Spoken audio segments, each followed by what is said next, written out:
Vamos a partir primero con Horacio. ¿Cómo le va, estimado? Está muteado. Buenas, en primer lugar, muchísimas gracias por la invitación. Para mí es un gusto poder estar nuevamente en este canal, como también es un gusto tener la oportunidad de poder compartir algunas ideas, algunos intercambios con grandes exponentes, no solamente tu caso, sino el de Alejandro y el de Gentilhombre, que hemos seguido su canal desde hace tiempo y que realmente creo que es un debate que se debía dar Sí. desde hace ya varios días, por no decir meses, donde se ve que a veces en el fragor de la lucha en las redes sociales empiezan a aparecer una suerte de liberalómetro mal calibrado, empieza a aparecer una competencia de decir, yo soy más libertario, yo soy más de derecha, yo soy más conservador porque leía tal o cual, y de repente ver si en esencia, como bien se planteó en el título, y con esto cierro, si acaso lo que define no solamente un pensamiento político, sino cualquier ente o idea, parten de una sustancia o parten de una denominación, que creo que en última instancia, y con esto ya más o menos anticipo cuál es mi postura, creo que en última instancia todo debate se reduce a esta vieja discusión, la sustancia o el realismo versus la denominación. Exactamente. Bueno, también el día de hoy nos acompaña Tomás el Gentilhombre. ¿Cómo le ha, estimado? Tanto tiempo. Saludos, ¿cómo están? Es un gusto volver al canal y reitero como Horacio también un gusto poder estar acompañado por este panel que bueno, tengo el gusto de primera participación así más cercana tanto con Alejandro como con Horacio, así que voy a disfrutar mucho este día, esta charla. Perfecto. Y también por último, pero no menos importante, don Alejandro Bermeo. ¿Cómo le va, caballero? Muy bien, gracias. Muy contento de poder participar, muy contento también de saludar amigos, de compartir con este panel y bueno, un saludo para todos aquellos que nos estén acompañando. Eso. Bueno, como adelantó Horacio, a quien quiero felicitar antes de empezar directamente con el tema por la medallita que tiene en el pecho. Ojalá todos tuviéramos esa medallita para decir ahí estamos haciendo sangrar al dragón de 1000 cabezas. Totalmente ahí. No sé si la gente del chat lo sabe, pero Horacio fue perseguido directamente por Planet Parenthood, lo cual no es menor. Y nada, pues, todo mi apoyo y felicitaciones por su logro, estimado. Nada más. Bueno, muchísimas gracias por la celeridad. Ya estamos acostumbrados por lo que sucedió tiempo atrás con la televisión pública, el Estado, y también por lo que hizo la Mesa de Trabajo y Derechos Humanos, y también porque algunos periodistas financiados por el Estado se han encargado de hacer un poquito de inteligencia, pero bueno, es de esperarse que sucedan estas cosas, nada grave, pero también sirve para exponer lo que es realmente el pensamiento de ciertos artífices políticos. Sé que hay mucha gente que está de repente esperando que entremos de lleno en este debate. Acá yo voy a hacer una pequeñísima introducción muy breve porque me interesaría primero escuchar a los demás opinantes que claramente saben muchísimo más de lo que puedo aportar yo en este punto. Pero la pregunta creo que es esencial y está muy bien planteada desde base, digamos, ¿qué te hace ser de derecha? Si son los principios o las etiquetas. Exacto. Yo voy a anticipar simplemente mi posición en este sentido, que le he defendido históricamente. Creo que a partir de ayer, donde yo me defino como conservador, o al menos que adscribo al conservadorismo, es en los términos que bien plantea Roger Scruton como Russell Kirk, tomando el punto de partida de Edmund Burke en cuanto a realismo, y en cuanto a realismo que se despliega por fuera de las ideologías o que mantiene un espíritu crítico a las ideologías. Ideologías por cuanto son un conjunto de ideas desfasadas de la realidad que intentan explicar todo el género humano a partir de un determinado reduccionismo racionalista. Así pues, ¿qué es lo que te hace ser de derecha? Te hace ser de derecha los principios. Luego podremos, y si hay tiempo, en una segunda intervención, establecer cuáles son estos principios de la derecha. Porque ser de derecha no es simplemente oponerse a la izquierda. Como ser de izquierda no es simplemente oponerse a la derecha. Muchas veces se dice, la izquierda es ese marxista guerrillero. De hecho, el último vestigio que queda de un marxismo guerrillero lo menciona Herbert Marcuse en El hombre unidimensional, haciendo referencia a los nuevos sujetos revolucionarios, y es el más relegado de todos, porque está por detrás del excluido y por detrás del estudiante. Sin embargo, cuando uno habla de izquierda, sí existen ciertos patrones que van a unir tanto a una Gloria Álvarez como a un Noam Chomsky, que son los principios del racionalismo, los principios del igualitarismo, el diseño verticalista de la sociedad, el secularismo, por citar algunos ejemplos entre tantos. Por eso insisto, esto quizás pueda desarrollar más en un segundo panel, los principios de la derecha. Ahora, con esto cierro.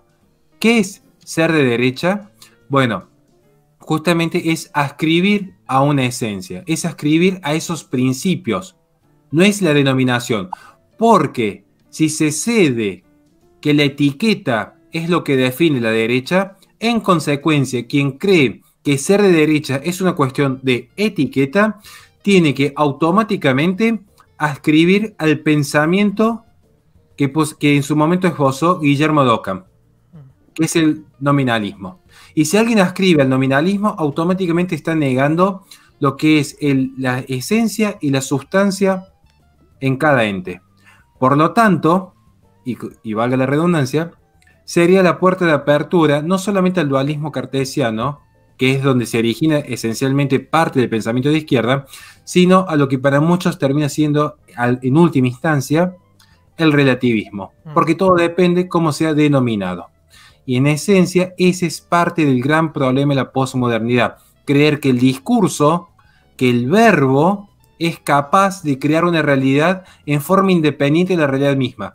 Es considerar que la palabra ya no es parte de un hombre creado, sino que el hombre se constituye a sí mismo como un ser creador. Y ese ser creador desconoce la realidad objetiva y desde su propia razón empieza a construir no solo las utopías, sino las propias identidades de sí y de los otros. Y ese es el gran riesgo que han generado estas etiquetas. Creer que las etiquetas, como el discurso mismo, son constitutivos de la realidad e ignorando lo que es la realidad por sí misma. Perdón si me extendí. No, perfecto, perfecto, de verdad.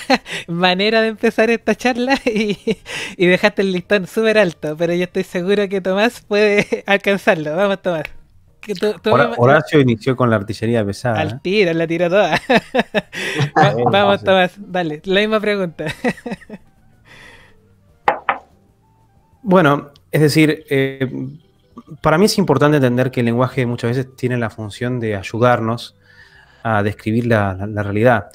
Y por lo tanto a mí lo que me parece curioso es que estas etiquetas que parecen, ¿no?, tener una historia relativamente corta, porque muchas veces generalmente se las describe dentro del contexto de la Revolución Francesa, evidentemente para mí sobrepasan esta historia reciente, y yo muchas veces lo he comentado. Para mí las categorías de derecha e izquierda podrían explicarse perfectamente en la República Romana entre los populares y los optimates, ¿no? Siendo los populares justamente una especie de peronismo imperial, una lógica más igualitarista, una lógica más enfocada hacia las clases más bajas y vulnerables dentro de la República, y por otra parte los optimates, ¿no?, que representaban estos viejos sabios aristócratas que defendían, ¿no?, el Senado sobre a esos reclamos populares que podríamos bien llamarlos populistas, ¿no?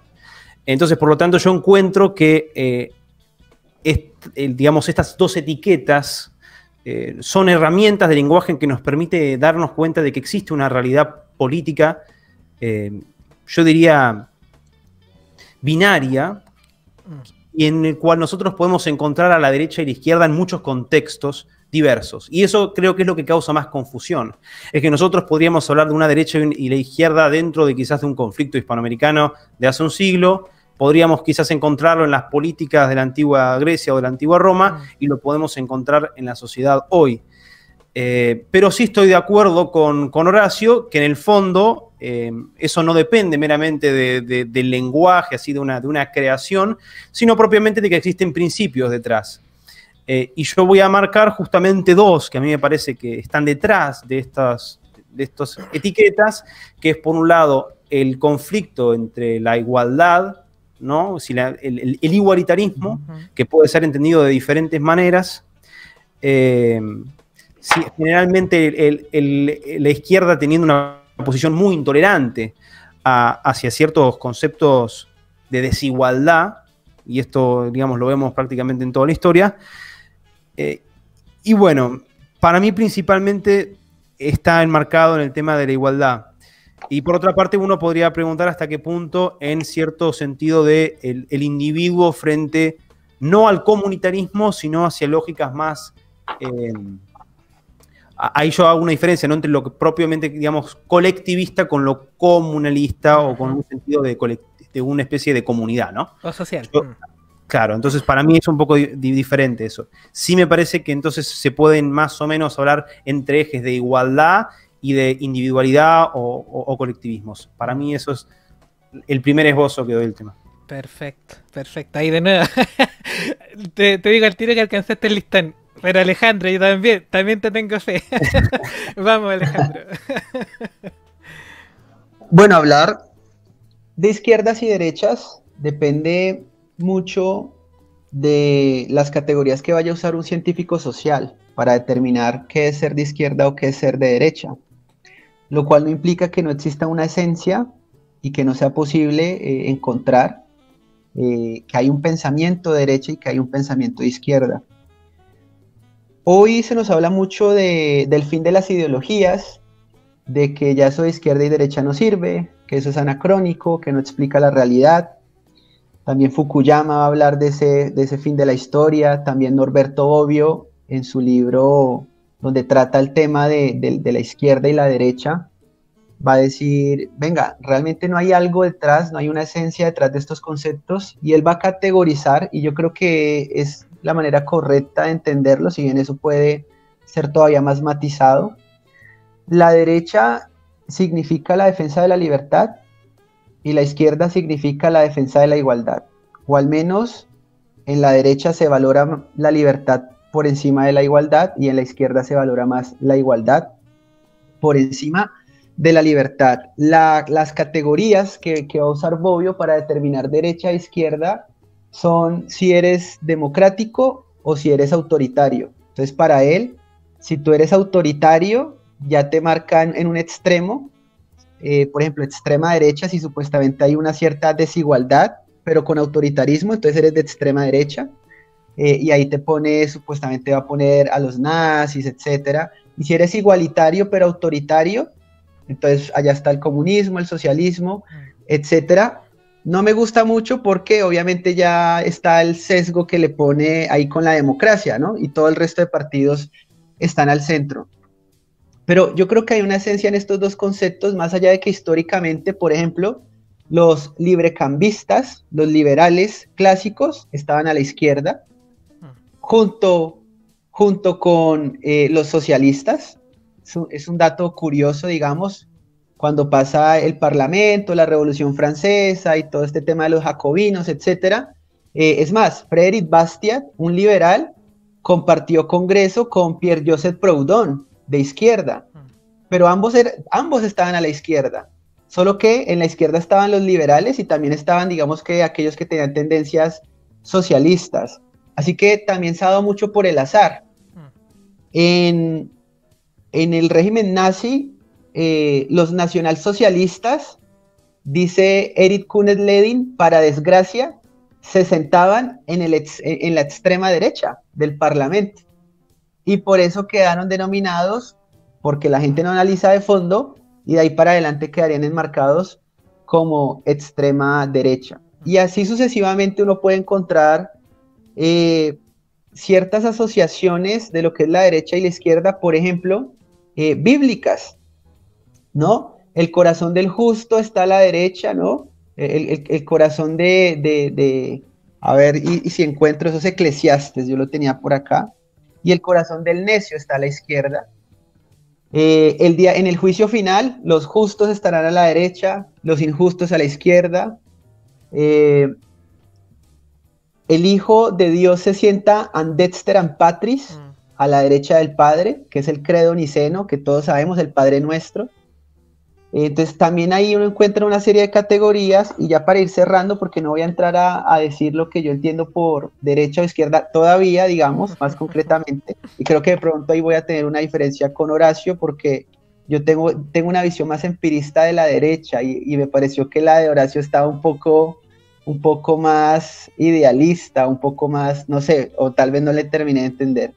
Y es que también clásicamente, esto que estoy comentando está en un texto además que es de Erich Kuehnelt-Leddihn, que se titula Izquierda y Derecha, así que no me estoy inventando nada nuevo. sobre lo que significa derecha en distintos tiempos o sobre lo que significa izquierda en distintos tiempos. Por ejemplo, derecha y en diferentes idiomas. Derecha es recto, es justo, derecha es rey, derecha es verdad, es ley, perdón, derecha es verdad. Mientras que la izquierda es la siniestra, ¿no? Ujú. O sea, lerdo, torpe, malo, deformado, calamitoso, infortunio, adversidad. Y la derecha pues sí representa ese camino, ¿no? Lo derecho, lo justo, lo recto, lo conforme al derecho. Y ya ahí dejaría un poco mi intervención. Perfecto, perfecto. Bueno, yo ahí resumiendo y tomando pedacitos de todo lo que dijeron, según mi noción, tiene que ver principalmente con la noción de que si existe o no existe la verdad. Yo creo que parte de ahí. Si existe la verdad y si esta verdad se puede alcanzar o no, y si esta verdad asumimos que es Dios, como diría Osvaldo Oliveira, como dirían los tomistas, ¿cierto? Porque Osvaldo Oliveira era tomista. Si tenemos esta noción de verdad absoluta que no podemos alcanzar, eso nos hace tener una noción de humildad frente a la realidad. Y dejamos de tener esta imagen de que nosotros podemos predecir todo, sobre todo el mercado. Que un socialista cree que puede predecir los precios y las interacciones sociales que están involucradas en todos los productos que están circulando. Esa es la típica del socialista que la persona derecha no comparte, porque entiende que ese conocimiento es demasiado elevado y que un ser humano no lo puede adquirir. Porque hay que ser omnipresente, omnisciente y tenerlas todas. Entonces, claro, si tú crees que existe Dios, que Dios es la verdad y que esa no la puedes alcanzar pero te puedes acercar, entonces vas a tener una visión en torno a la realidad distinta que si tú crees que la verdad está en ti, que por tanto es relativa porque cada uno tiene su propia verdad, y que al mismo tiempo endiosas a tu razón, que yo creo que de ahí surge todo este problema. Cuando tú conviertes la razón, que es un instrumento humano imperfecto, en el racionalismo, que es una ideología que cree que la razón puede dar todas las respuestas, ahí empiezas a caer en el problema y empiezas a adentrarte en todos estos pensamientos que vienen después de la modernidad que explota con la Revolución Francesa, aunque se venía gestando de antes, ¿cierto? La idea determinista, positivista, la eugenesia que surge después en torno al utilitarismo, ¿cierto? Todas esas ideas, todas esas nociones parten con la creencia de que el ser humano puede dar todas las respuestas a través de la razón. Y yo creo que eso es lo que enfoca a los izquierdistas versus la gente de derecha, que es más mesurada, que le gusta ir paso a paso, viendo qué efecto y causa está dándose en cada momento, ¿cierto? Según las medidas que se van tomando. Y también hay que ver ese otro punto, que cuando uno dice conservador, ya, conservador, perfecto. Pero el conservador, con su mirada pragmática, puede que esté defendiendo un sistema en un momento dado que está mal. Puede que un conservador esté defendiendo un sistema que está mal, al no ser reaccionario. No sé si me explico.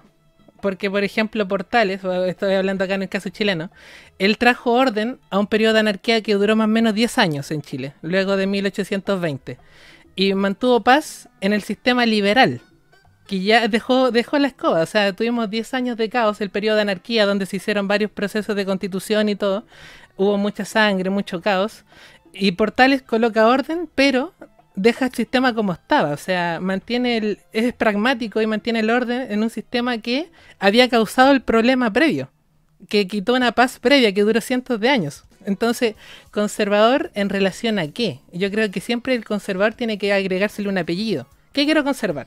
En la actualidad, el conservador está conservando lo que entendemos por ser humano, lo que entendemos por vida humana. Porque nos están diciendo que el ser humano es un ser humano desde los 2 meses, o desde los 5, o desde los 9, o cuando le cortan el cordón umbilical.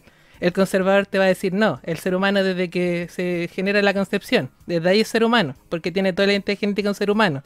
Es el conservador actual. Pero el conservador nos está dando las batallas que nos trajeron a este punto en el cual ya estamos perdiendo nuestra humanidad. No sé si se entiende más o menos el concepto. Entonces al final el resumen es la mesura y entender que la verdad existe, que es inalcanzable, y por tanto la humildad que viene acompañando eso. No sé si quedó claro mi punto. Perfecto.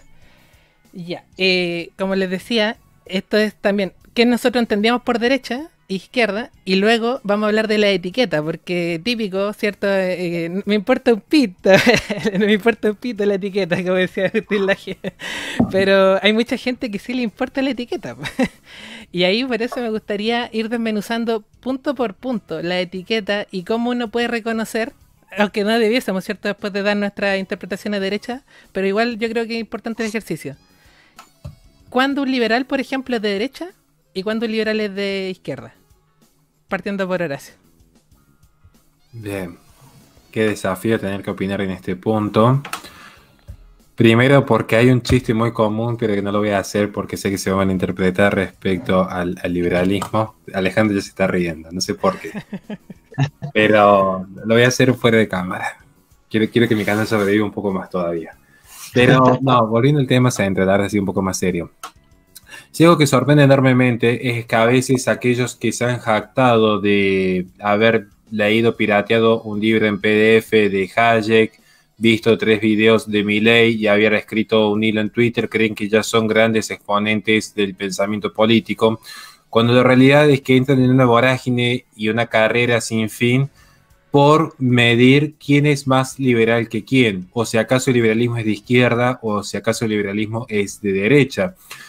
Sorprende enormemente cómo en esta carrera todos poseen un liberalómetro y encima un liberalómetro mal calibrado, porque si al menos estuviese bien calibrado quizás el debate se tornaría un poco más serio. No voy a entrar en precisión respecto al liberalismo per se como ideología porque ya le dedico una serie de críticas en mi libro y creo que sería bastante redundante, particularmente ese liberalismo jacobino, ese liberalismo de izquierda, ese liberalismo racionalista francés, que puede tener algún condimento especial en la revolución anglosajona, pero que tampoco es una mirada superadora. Y de hecho, si a mí se me preguntase en un debate serio y a fondo, ¿cuál es el problema de fondo de la humanidad actualmente? Yo diría que es un liberalismo cultural que se ha transmutado en un metacapitalismo que es el verdadero parangón hegemónico del poder internacional hoy. Y para esto siempre cito lo que es la realidad política de Argentina, donde uno tiene candidatos que van de izquierda a derecha. Ahora, la hegemonía como constructo hoy la representa más una empresa como Netflix que un partido político, por dar un ejemplo concreto. Ahora, entiendo también que no es lo mismo un liberal progresista, que en última instancia es progresismo puro y duro, a un liberal clásico de aquellos que se han adentrado en las lecturas de Locke y que han intentado mantener ciertos niveles de conservación. Creo que acá es importante en ese punto y quizás me parece que acá sería donde podríamos o tener una gran discrepancia o en todo caso llegar a un punto de acuerdo enorme. Empezar por definir antes que el liberalismo qué es la derecha. Yo creo que aquí sería como decir, bueno, a ver, empecemos por lo más básico. Para esto yo voy a citar a 3 conservadores que son totalmente distintos los unos de los otros. Un conservador más cultural, agnóstico, e incluso en una línea media en cuanto a la relación con el Estado, como puede ser Roger Scruton. Un conservador, podríamos decir más, para que se entienda, no es, él era muy crítico de los libertarios, pero más minarquista, si lo quieren ver ese punto, como Russell Kirk, católico minarquista sería lo más cercano en etiqueta, e incluso conservadores mucho más nacionalistas como Giuseppe Presolini. Y todos van a coincidir que la derecha no es una idea, la derecha es un lugar, pero ni siquiera un lugar así en términos muy simples, como dirían, bueno, está ahí a la derecha.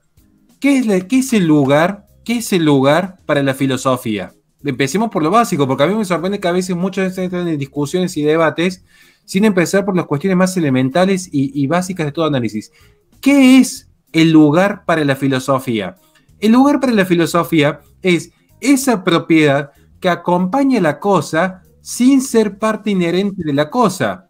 Entiéndase, existen solo 6 lugares: izquierda, derecha, arriba, abajo, adelante y atrás.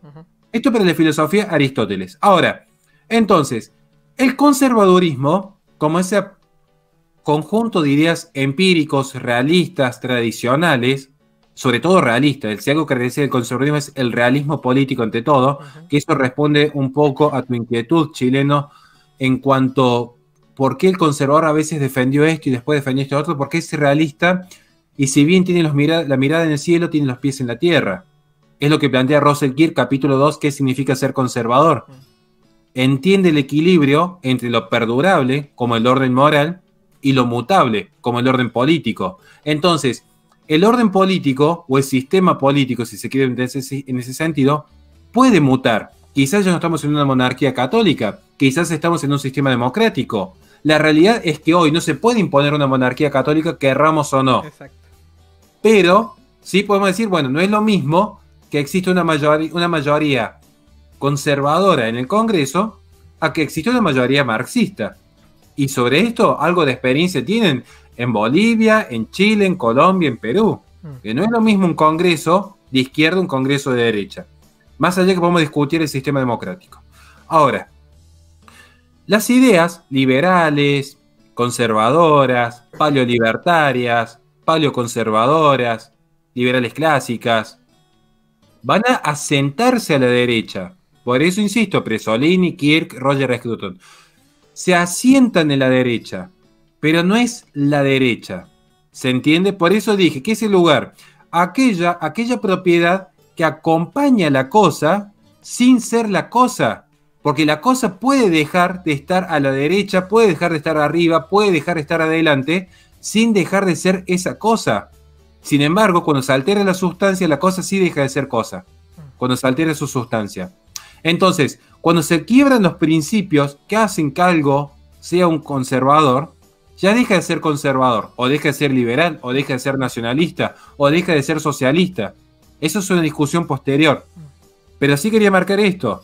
El conservadurismo, que es lo que yo opino de lo poco que sé, pues soy el más ignorante de los que estamos aquí, por eso opino solamente del conservadurismo, pero el conservadurismo, por citar ese punto específico, el conservadurismo no es ni de izquierda ni de derecha, eso es decir, ese es el lugar contingente, y la contingencia no define la esencia. Y cuando se pregunta por el liberalismo, yo insisto, yo podría considerar que el liberalismo es de izquierda por cuanto a su génesis, como ya se marcó en los preopinantes, es decir, bueno, surge el liberalismo, si vamos a ver tal como se conoce hoy, en la Revolución Francesa, porque los términos izquierda-derecha, y esto lo tomo de César Vidal incluso, ya surgen, me podríamos decir, en la Revolución Francesa. Pero también es cierto que se puede hacer un análisis de qué sería de izquierda o qué sería de derecha a partir de ciertos principios, que yo también coincido con los preopinantes. Coincido plenamente lo que es el principio de la derecha en torno a favorecer la libertad, a favorecer el campo empírico, porque la derecha tiende al realismo político, es decir, ¿por qué se habla de este lazo intergeneracional de Edmund Burke? ¿Por qué se lo establece tan fervientemente? No es solamente por la romantización al pasado y ese optimismo hacia el futuro, es porque es el conjunto de experiencias que le han enseñado al hombre qué sirve y qué no sirve. Entonces, es cierto que la idea izquierda-derecha yo me había sido también un poco crítico porque no alcanza para definir todo el arco político, porque, por ejemplo, dejamos afuera los reaccionarios, querramos o no, existen, están allí. Nos guste o no nos guste, digamos. Nicolás Gómez Dávila era reaccionario. Entonces, ¿en qué categoría entra? ¿Izquierda o derecha? Por dar un ejemplo, ¿bien?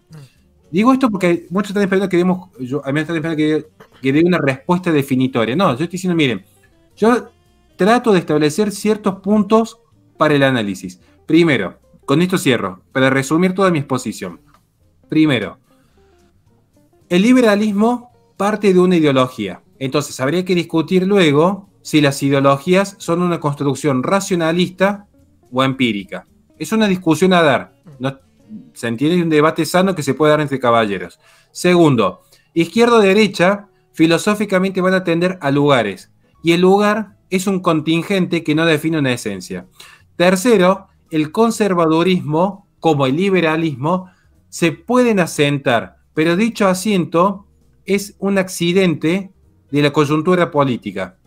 Por lo tanto, si alguien se pregunta qué es de izquierda o qué es de derecha, necesita necesariamente contextualizarse. Porque hoy un Mauricio Macri está a la derecha de Cristina Kirchner sin ser de derecha. Y hoy un Duque termina estando a la derecha de un militante guerrillero sin ser Duque de derecha. Entonces, hay principios en la derecha, pero no es que la derecha por sí misma posea una identidad, como tampoco la izquierda, aunque a veces se la quiere asociar en forma directa solo a las corrientes marxistas que sí poseen su propia esencia. Cristianismo, iluminismo, liberalismo y socialismo sí poseen su sustancia, como meta-relato, lo tomo de Lyotard, mas no izquierda o derecha. Perdón por haberme extendido. Ah, perfecto. perfecto. De nuevo, Tomás, te tocó difícil. ¿Cómo reconoce el liberal de izquierda y de derecha? A mí me pareció excelente los términos que usó Horacio refiriéndose al lugar. Yo justamente también quería señalar justamente este elemento dinámico de cómo hay que entender la derecha y la izquierda. Yo por eso decía, podemos quizás verlo en la República Romana muy similar a hoy, al siglo XXI, pero también yo comentaba que lo podemos ver dentro de la Unión Soviética. Podríamos agarrar a los revolucionarios de 1917 y ordenarlos de extrema izquierda y hacer todo un grado hasta la derecha dentro de la propia izquierda. Como justamente en el Partido Nacional Socialista, nosotros podríamos ubicar una izquierda. ¿Cuál sería la izquierda? Sería el strasserismo, sería Strasser, que era la versión del nacionalsocialismo más imbuida de conceptos marxistas y que criticaba justamente a, digamos, esta nueva hegemonía nacionalsocialista que se habría despegado de todos los símbolos y todos las tareas marxistas, podríamos decir, socialistas en serio, como a su vez había gente en la CSS que representaban un tal extremismo que hasta incluso el señor bigotudo se sentía casi muy asqueado de esas ideas que recorrían por las SS. Entonces justamente nosotros, por ejemplo, hasta en el nacionalsocialismo podríamos considerar un centro, una izquierda y una derecha. Este es el concepto dinámico que justamente, como decía Horacio, es más bien accidental, no hay una sustancia detrás. Esto va cambiando acorde a la coyuntura política. En el liberalismo, yo creo que si lo analizamos en el contexto actual, en el contexto de los debates que vemos estos últimos años en YouTube, si queremos, en la coyuntura de la situación política hispanoamericana actual, me parece a mí que el liberal progresista o liberal de izquierda y liberal de derecha responden a dos contextos diferentes. Por un lado, tenemos a la izquierda, a una izquierda liberal mucho más existencialista en el sentido sartreano, donde yo, por ejemplo, podría discutir el tema de este término de que el liberalismo es el respeto al proyecto del prójimo, ¿no? Ahora, si eso se entiende desde una perspectiva existencialista sartreana, uno puede interpretar eso como que la vida entera y como que toda la realidad se reduce a la voluntad de la persona, eliminando absolutamente todo el entorno, ¿no? Y esto es un poco justamente por eso hay tanta afinidad entre esto y los temas de feminismo y de género, porque es mi percepción sobre la realidad, y ahí estoy de acuerdo con Horacio en cuanto al realismo como justamente la contracara a este existencialismo sartreano, este humanismo sartreano que hoy vemos quizás en muchos liberales de izquierda. Y en esta coyuntura política, quienes somos los liberales de derecha, somos aquellos que justamente en un intento de permanecer más realistas, estoy de acuerdo en eso, nos, digamos, abrazamos a la tradición occidental frente a este espíritu de los nuevos tiempos que trae hoy el progresismo. Acá podríamos rápidamente caer en traer el debate conservador-progresismo, al menos yo hago eso, porque es parte de la coyuntura política, pero no necesariamente porque la derecha y la izquierda esté, como decía Horacio, vinculada necesariamente con conceptos como liberalismo o como conservadurismo progresismo, sino que dentro de la coyuntura política del liberalismo hispanoamericano hoy, el tema del progresismo y el conservadurismo forman parte de aquello que diferencia a la izquierda y la derecha. Perfecto. ¿Alejandro? Bueno, por un lado voy a hablar un poco de qué es la derecha y ya entrar a hablar de la etiqueta, ¿no? La cuestión de la derecha y de la izquierda, básicamente uno la puede entender a partir de un desacuerdo fundamental, empírico, que existe entre ambas partes. Y es que la derecha reconoce que existe una naturaleza humana, que existe diversidad en los seres humanos y que cada ser humano necesita ese espacio vital, ese Leves Brown, ¿cierto? Donde cada uno puede desarrollarse, emprender, o sea, su libertad, ¿cierto? Y por otro lado, la izquierda es amiga de la igualdad, niega, o al menos entiende que esa desigualdad natural en los seres humanos lo ve como algo contingente, o algo que debe ser corregido, o algo que meramente es producto de la cultura o del medio ambiente, y no como un reconocimiento del hecho fundamental de la diferencia que hay entre los seres humanos. La izquierda es adoradora de la identidad, es adoradora de la igualdad, de la uniformidad. La izquierda odia la jerarquía, la estratificación, ¿cierto? La izquierda odia la desviación, la izquierda odia la diferencia, y la izquierda es amiga del uno, una raza, un grupo, una etiqueta, una identidad, un pueblo, un Estado centralizado que lo controla todo, un gobierno mundial. Y asimismo uno puede entender también posiciones de izquierda o derecha en diferentes contextos. Por ejemplo, en el contexto del Estado, la izquierda es centralista, la derecha es federalista, por ejemplo. Y la derecha reconoce el principio de subsidiariedad, y ahí tienes entonces tu barrio, tu localidad, los pueblos, las regiones, luego el Estado, y luego ahí sí otro tipo de organizaciones, porque entiende que esos problemas requieren soluciones en el nivel más bajo de la sociedad, ¿no? O en el nivel más orgánico de la sociedad. Entonces, la derecha reconoce ese hecho de la naturaleza humana, que no puede moldearse, que no puede alterarse, que no puede, que el ser humano no es una pieza de puzzle que uno puede meter en cualquier parte. Cada ser humano necesita un espacio, y esa es la diferencia fundamental entre la izquierda y la derecha. El reconocimiento de un hecho empírico que la izquierda rechaza, esa diferencia de la naturaleza humana, o al menos la ve como algo que o es producto del ambiente, no es importante o que debe ser corregido, y la derecha sí reconoce este hecho fundamental y ese espacio que requiere todas las personas. La diversidad es propio de la derecha, no de las izquierdas. Entonces, eso por un lado. Y en ese orden de ideas, el liberalismo, ¿qué vendría siendo el liberalismo? ¿De izquierda o de derecha? Bueno, es que el liberalismo también parte del reconocimiento de ese principio, la desigualdad de los seres humanos. Y en ese orden, el liberalismo es de derecha. Eso no quiere decir que no existan liberales de izquierda. Un liberal de izquierda es un liberal que le pone un mayor énfasis a la igualdad y que intenta corregir esas desviaciones, que intenta intervenir en esas supuestas desviaciones. Es un liberal, por ejemplo, a favor de las fronteras abiertas y respetando los derechos de propiedad privada. Es un liberal a favor de la acción afirmativa, de las leyes que impiden discriminar, que vale decir, discriminar es meramente elegir, para que no se entienda de la manera peyorativa que es. Todos discriminamos cuando elegimos un amigo, elegimos una ropa, elegimos esto, elegimos aquello. Y tú habías preguntado explicar, ¿no? Y ya creo que con esto finalizo, porque ya hablé de la etiqueta del liberalismo y de lo que entiendo yo por la derecha, que bueno, no es algo que sea propio, digamos, sino que ya... Es más, la pregunta que tú planteas de si el liberalismo es de izquierda o de derecha se responde en un capítulo de un libro que se llama Entendiendo el libertarismo correctamente, y el capítulo se llama Un libertarismo realista. Y él explica qué es el libertarismo, luego explica qué es izquierda y qué es derecha, y luego explica si el liberalismo es de izquierda o es de derecha, y ahí nos va a contar que hay unos liberales igualitarios con tendencias progresistas, que son los libertarios del corazón sangrante, como se llaman en Estados Unidos, o acá lo que llamaríamos liberprogres, ¿no? Entonces es un poco, meramente expongo lo que ya fue escrito por Hoppe, que es el discípulo de Rothbard y el pensador libertario, pues, más famoso, más importante de nuestro tiempo. Perfecto.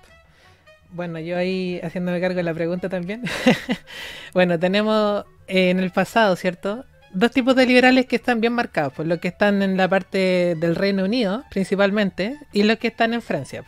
Y los que estaban en el Reino Unido tenían una gracia, que estaban en el auge de la revolución industrial, por tanto tenían este optimismo en el futuro a través de la ciencia, los cuales los hacía ser progresistas. Hasta hace poco el progresismo, yo diría que hace 10 años atrás, el que te dijeran progresista no era una etiqueta que uno dijese, oh, qué vergüenza que me digan progresista. Era tener fe en que el futuro va a ser mejor a través del conocimiento científico. Punto. ahora que se asocia a otras cosas, porque están dejando de lado todo el pensamiento racional empírico que está asociado a la ciencia, a otro punto, pero los progresistas siempre han sido liberales, porque están en ese contexto de la revolución industrial y lo fueron expandiendo en el futuro y por los éxitos que tuvieron. Lo otro que tenían los que están en el Reino Unido es que eran protestantes, calvinistas principalmente. Entonces tenían esta noción de la verdad arriba de todo, ¿cierto?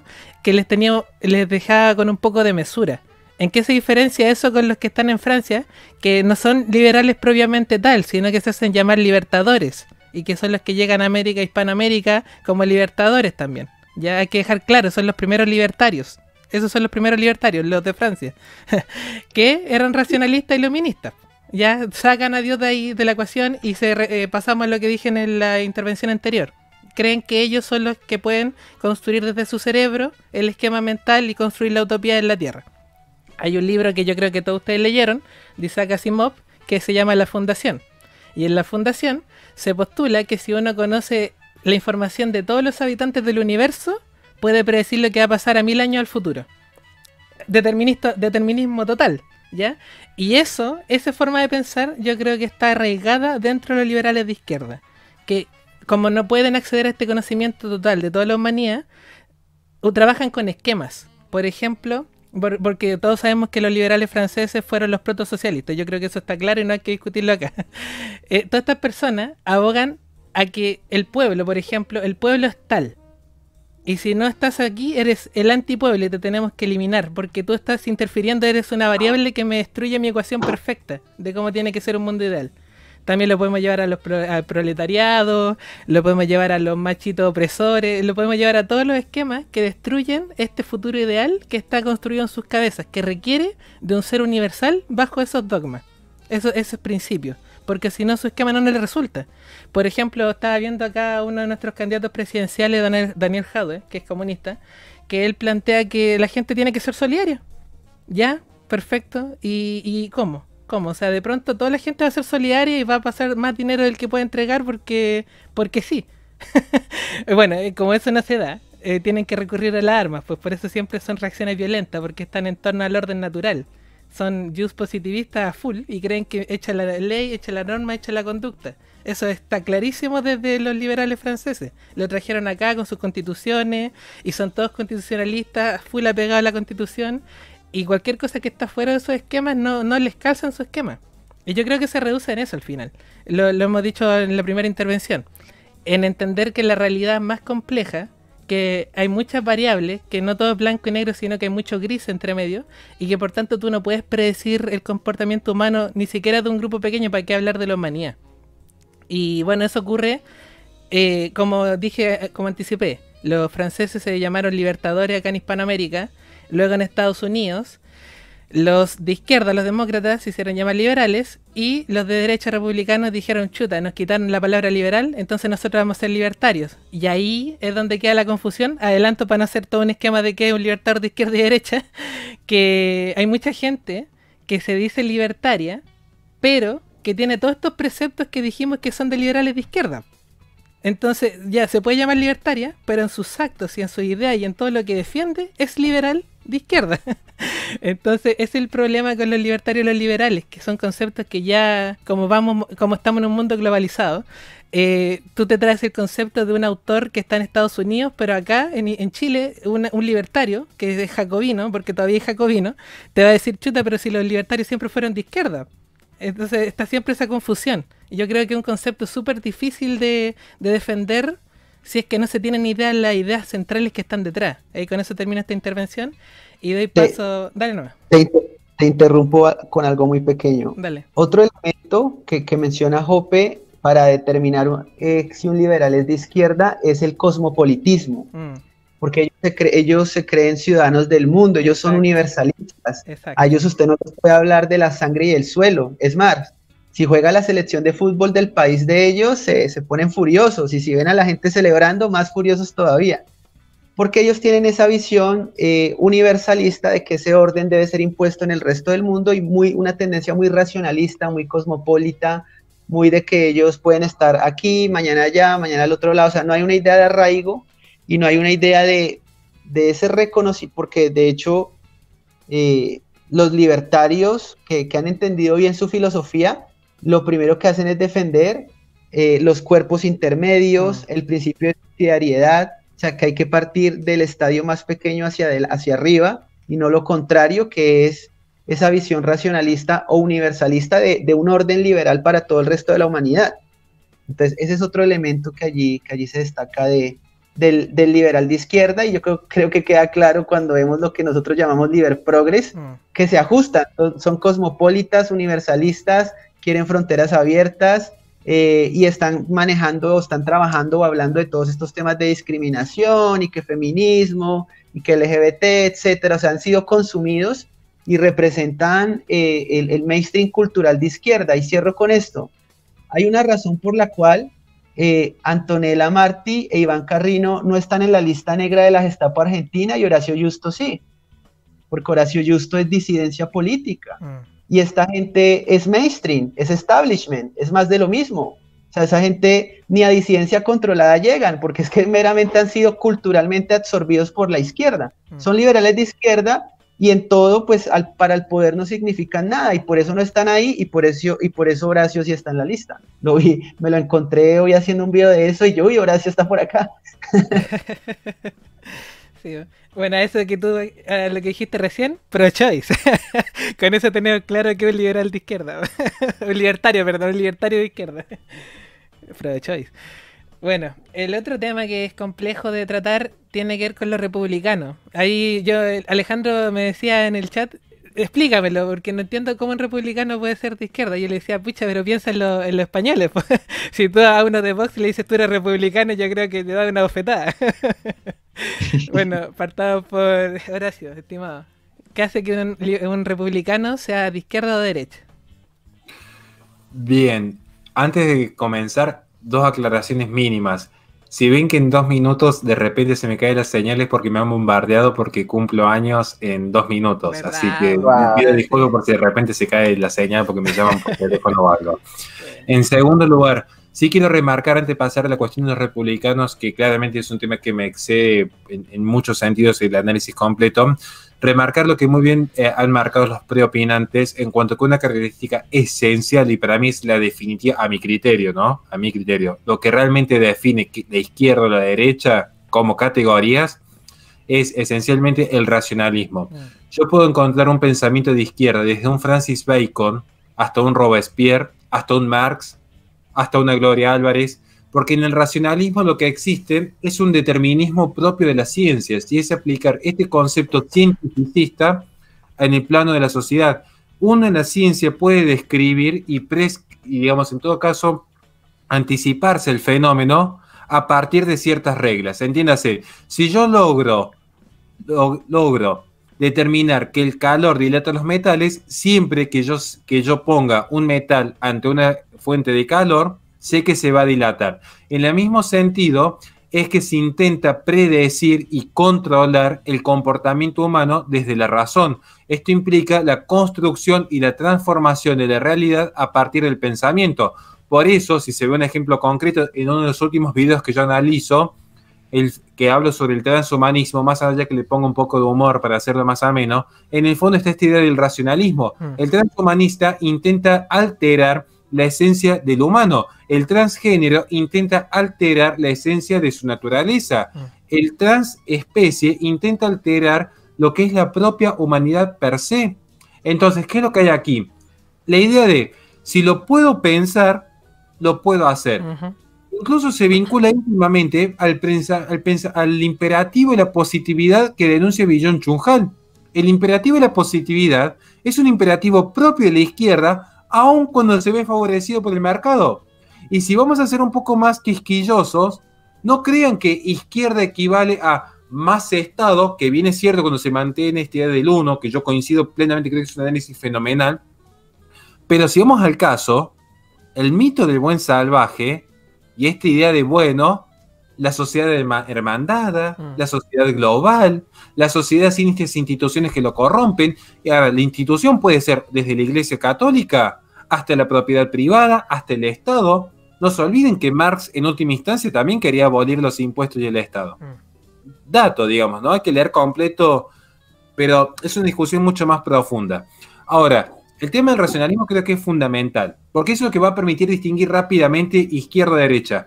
Muchas veces hay una politóloga muy famosa que anda dando vuelta en redes sociales, que escribió un libro en contra del conservadorismo. A mí me sorprende porque escribió un libro en contra del conservadorismo, pero nunca se animó a debatir el conservadorismo. A mí algo que me sorprende mucho, porque yo estoy escribiendo un libro ahora en contra del ecologismo. En mi primer libro le dedico un capítulo al ecologismo, y siempre estuve dispuesto no a debatir, a dialogar, porque tampoco caigo en la cultura del debate, pero sí en dialogar y aprender.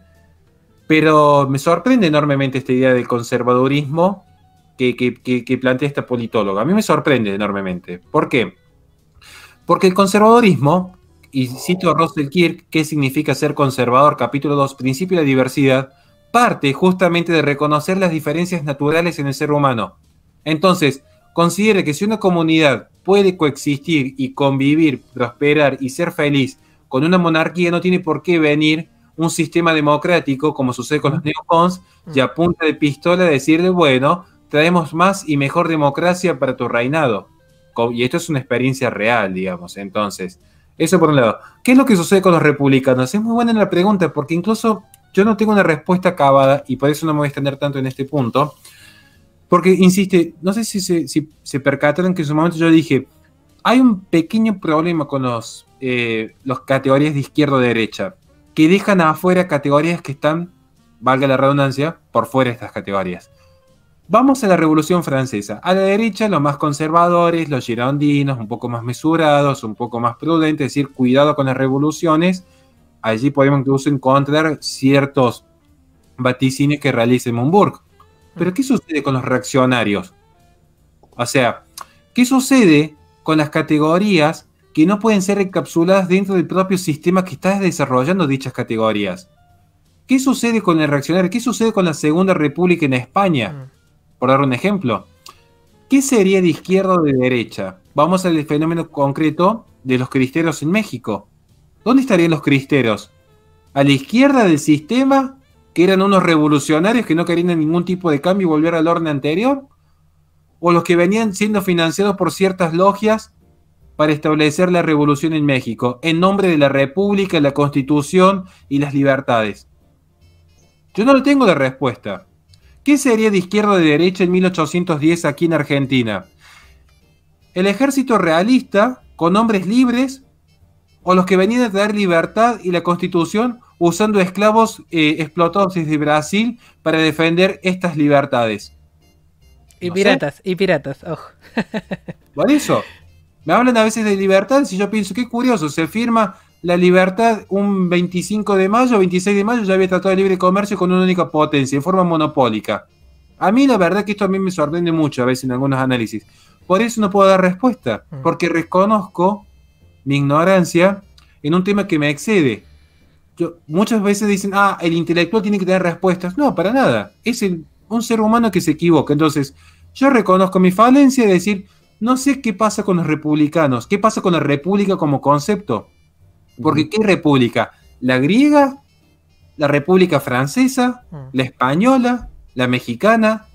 ¿Y qué pasa con los católicos acribillados en nombre de la república? ¿Están a la izquierda, a la derecha? ¿Qué pasa con los reaccionarios? ¿Están a la izquierda, a la derecha? Así que cedo mi palabra para los caballeros que realmente sí tienen una visión mucho más completa y compleja en este asunto. Perfecto. Pero antes de darle la palabra a Tomás, feliz cumpleaños, Horacio. Eso, Déjale. Feliz día. Bueno. La batalla cultural en medio del cumpleaños. Eso. Ojalá que ahí te No hay celebren descanso. Sí, no hay descanso. No hay descanso. Cuando uno pertenece a la lista negra, no hay descanso. No, hay que ganarse esa medallita. Sí. Bueno, feliz cumpleaños, Horacio. Muchas gracias por estar acá. Bueno, Tomás, la misma pregunta.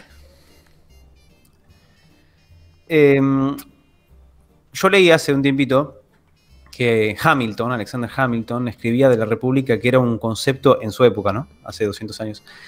Que era un concepto que justamente era muy vago y que se prestaba, y que era un concepto polisémico. Esto lo escribía hace 200 años. Imagínate ahora, después de tantos, si ponerle hace 200 años la palabra república y democracia era mal usada, bueno, imagínate ahora, ¿no? Entonces ahí tenemos un problema. Como decía Horacio, uno puede interpretar la República en un sentido clásico, ¿no? Generalmente la República es un sentido clásico, yo creo que lo asociaríamos más con la derecha. Hay un señor muy interesante que se llama Calhoun, que hace un análisis excelente sobre la República y la democracia, un tipo muy, muy conservador, un católico en Estados Unidos, y que defendía el espíritu del conservadurismo clásico, del republicanismo clásico, y evidentemente nosotros asociamos con la izquierda al republicanismo moderno, que nace de la Revolución Francesa y que se extiende por toda Europa por la espada, ¿no? No es que todos los países adaptaron formas de republicanismo por medio de reformas, sino que fue impuesto de parte de Francia al resto de Europa. A veces en contra justamente de muchas veces la voluntad popular. Pueden escuchar, por ejemplo, el himno de los sanfedistas en el Reino de las Tres Sicilias, que gritan contra los jacobinos que le están sacando a su rey, ¿no? Esto justamente como decía Horacio, como muchas veces estas ideas republicanas que nacen de la Revolución Francesa se impusieron en contra de la voluntad, cuando muchas veces la gente estaba contenta con su sistema, por ejemplo, monárquico, ¿no?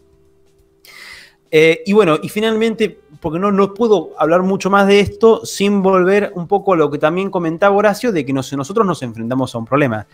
Cuando nosotros hablamos de la derecha e izquierda, yo, por ejemplo, es un término que en el canal no lo uso. Y a la hora de describir el espectro político, yo utilizo un elemento social, que es el que yo llamo conservadurismo-progresismo, un elemento económico y un elemento más bien político o antropológico en respecto a la autoridad. No utilizo la definición de derecha e izquierda, y el problema es que me parece que muchas veces hay una obsesión. Esto puede ocurrir desde muchas partes, principalmente de los medios, de intentar categorizar toda esta falacia de la matriz donde hay que meter todo en un punto específico en términos de derecha e izquierda. Y justamente lo que me parece que queda muy claro y me encantó, que creo que podemos concluir, es que no existe tal cosa como si fuera una sustancia propia de la derecha y de la izquierda, sino que son cosas coyunturales. Y por lo tanto, evidentemente podemos considerar a San Marino una república medieval italiana y podemos considerar a las repúblicas francesas o las repúblicas españolas como de izquierda. Con respecto a los conceptos profundamente teóricos que constituyen una república y que nos permiten diferenciar a todas, eso también voy a hacer el acto de humildad de Horacio y decir, me supera. Creo que tendríamos que tener a alguien quizás con más conocimientos. Principalmente creo que desde el derecho se estudian muchas veces las diferencias entre cada tipo de república. Pero bueno, a mí me sobrepasa. Ahí le dejaste el pase gol a Alejandro. Exactamente. Ahora el problema es que yo no sé a quién le voy a dejar el pase después. Yo recuerdo un curso que impartió Ancho Bastos en la Universidad Francisco Marroquín, donde él trataba el tema del republicanismo y el liberalismo, y ahí más que todo señalaba una diferencia entre ambas, hablando de teoría del Estado, que el republicanismo tiene un elemento y es que se esfuerza por trabajar de alguna manera la virtud cívica y los valores cívicos. Esto implica, pues, básicamente imponer una visión a los ciudadanos de bien o de buena sociedad. Y eso es contrario al liberalismo, que el liberalismo va a decir, apague y vámonos y cada sálvese quien pueda, acá diciéndolo con humor. El liberalismo, en el orden liberal, el Estado no te impone una visión particular del bien o una visión particular de buena sociedad o una visión particular de florecimiento humano o algo por el estilo. Mientras que un Estado republicano sí, y ahí no podría, digamos, que entrar más ya a profundizar concretamente sobre esa cuestión, pero sí entiendo que, digamos, algo que me parece que ocurre hoy cuando uno habla de republicanismo, no estamos hablando de partido republicano ni partido demócrata, es que, como se mencionaba anteriormente, se ha convertido en lo que Laclau llamaba un significante vacío, y es que realmente no está muy claro lo que significa, y lo que vemos es que hoy hay apropiaciones políticas, porque La bandera antes era de la izquierda y ahora es de la derecha. La patria antes era de la izquierda, ahora es de la derecha. La libertad era muy de la derecha, pero hoy es la nueva izquierda la que tiene la bandera de la libertad. Más allá de que nosotros que somos de derecha o que nos ubicamos a la derecha hablamos de libertad, ese es un concepto que hoy lo tiene más la izquierda. Pero por otro lado, la derecha hegemonizó el concepto de nación, de patria, de orden, de familia. La izquierda el de feminismo, el de cultura, el de derechos sociales, el de libertad. Yo creo que puede ir por ese orden en el que en la propia praxis política hay apropiaciones. Puede haber un izquierdista que apoye el toreo, o puede haber, qué sé yo, un derechista que apoye cuestiones del feminismo radical, no sé, acá pensando cualquier cosa. Creo que ese concepto o lo que representa ser republicano, que se asocia con la bandera o con el símbolo o con la patria, pues es algo que hoy se ha apropiado la derecha, pero que en otrora las izquierdas hacían mucho uso de estos símbolos. En España particularmente también, durante la parte del gobierno de Franco, creo que la bandera, los que se oponían a su régimen mantenían con la bandera, pero la bandera también después tiene una apropiación, como lo vemos en el Perú, apoyando a Keiko, etcétera. Yo creo que hoy se mueve más como una cuestión de apropiación política, pero repito, no soy alguien que haya profundizado en el tema del republicanismo, la verdad no lo he profundizado. Quería acotar rápido lo que decía Alejandro, por si a alguno le interesa profundizar en esto. Para mí una manera muy, quizás, donde la podríamos encarar es en lo que Benjamin Constant llamaba las dos libertades. Y él hablaba de la libertad de los antiguos y la libertad de los modernos. Y cuando él hablaba de la libertad de los antiguos, se refería a que justamente en la antigüedad se entendía muchas veces la libertad como la capacidad para participar en la comunidad política que era, por ejemplo, la república, ¿no? Es decir, la libertad se entendía como cuando uno podía, o el derecho a desenvolverse en la república. Y eso, como decía Alejandro, exige un montón de valores propios, comunes. Es algo que trasciende al individuo.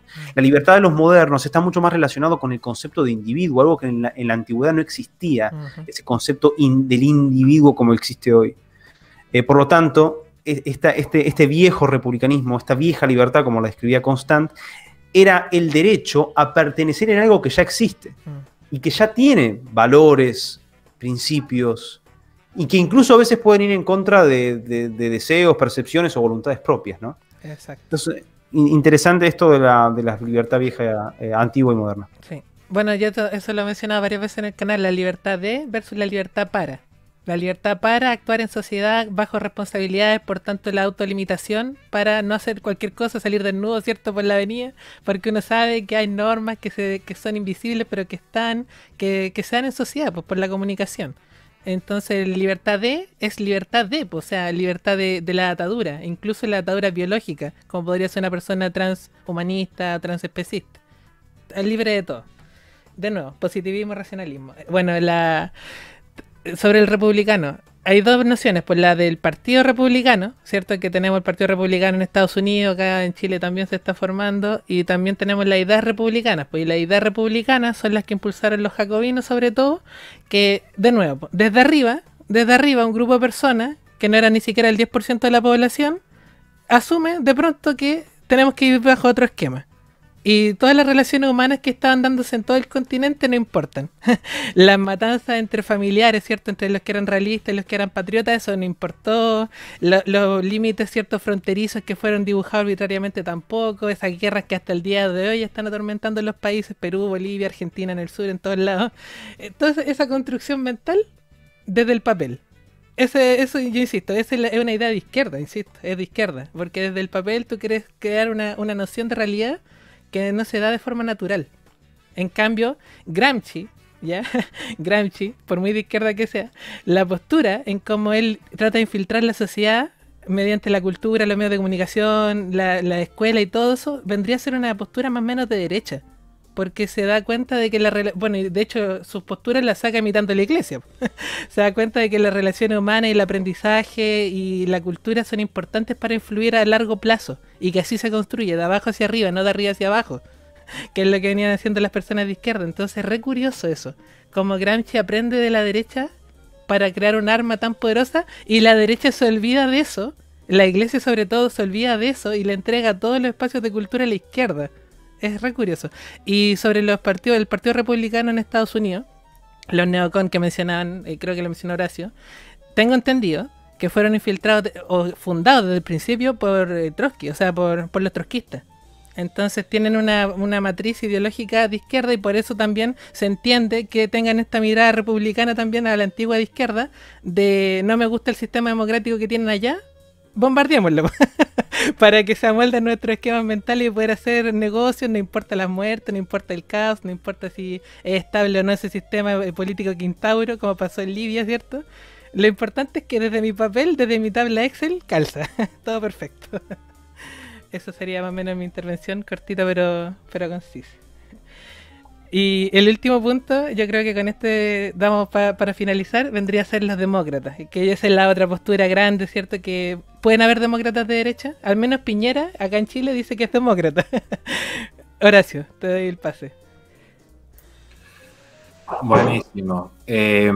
No me voy a detener mucho en los demócratas, porque si uno piensa rápidamente en los demócratas de Estados Unidos, claro, y criticar a los demócratas de Estados Unidos, creo que sería como para un boxeador tener que pelear con un parapléjico en coma y con cirrosis, digamos. No requiere mucho esfuerzo.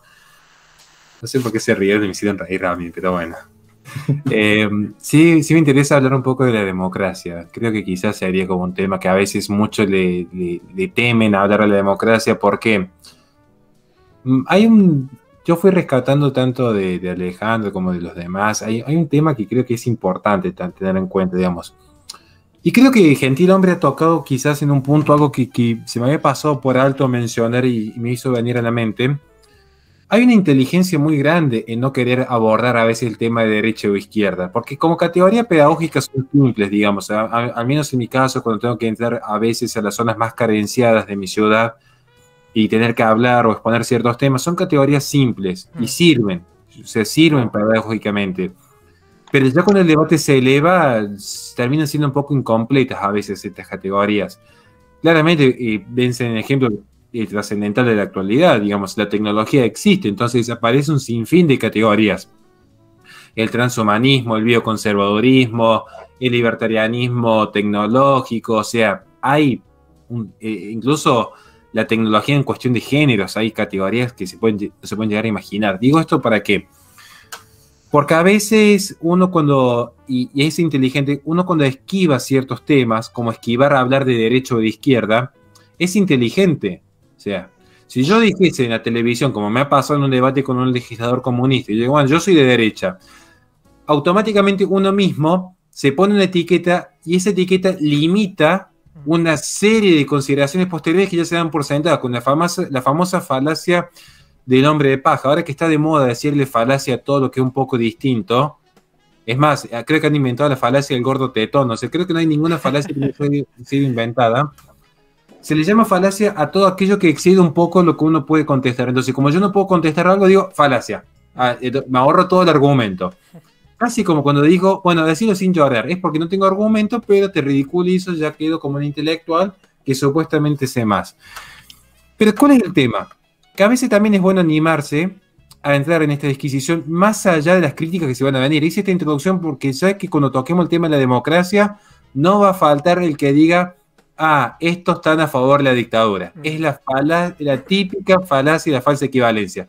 Critico la democracia como sistema dogmático posmoderno y automáticamente se hace la asociación, Horacio está a favor de agarrar a gente, subirla al helicóptero y tirarla al mar. Porque uno ya sabe con lo que se encuentra en redes sociales cuando se anima a indagar ciertos temas.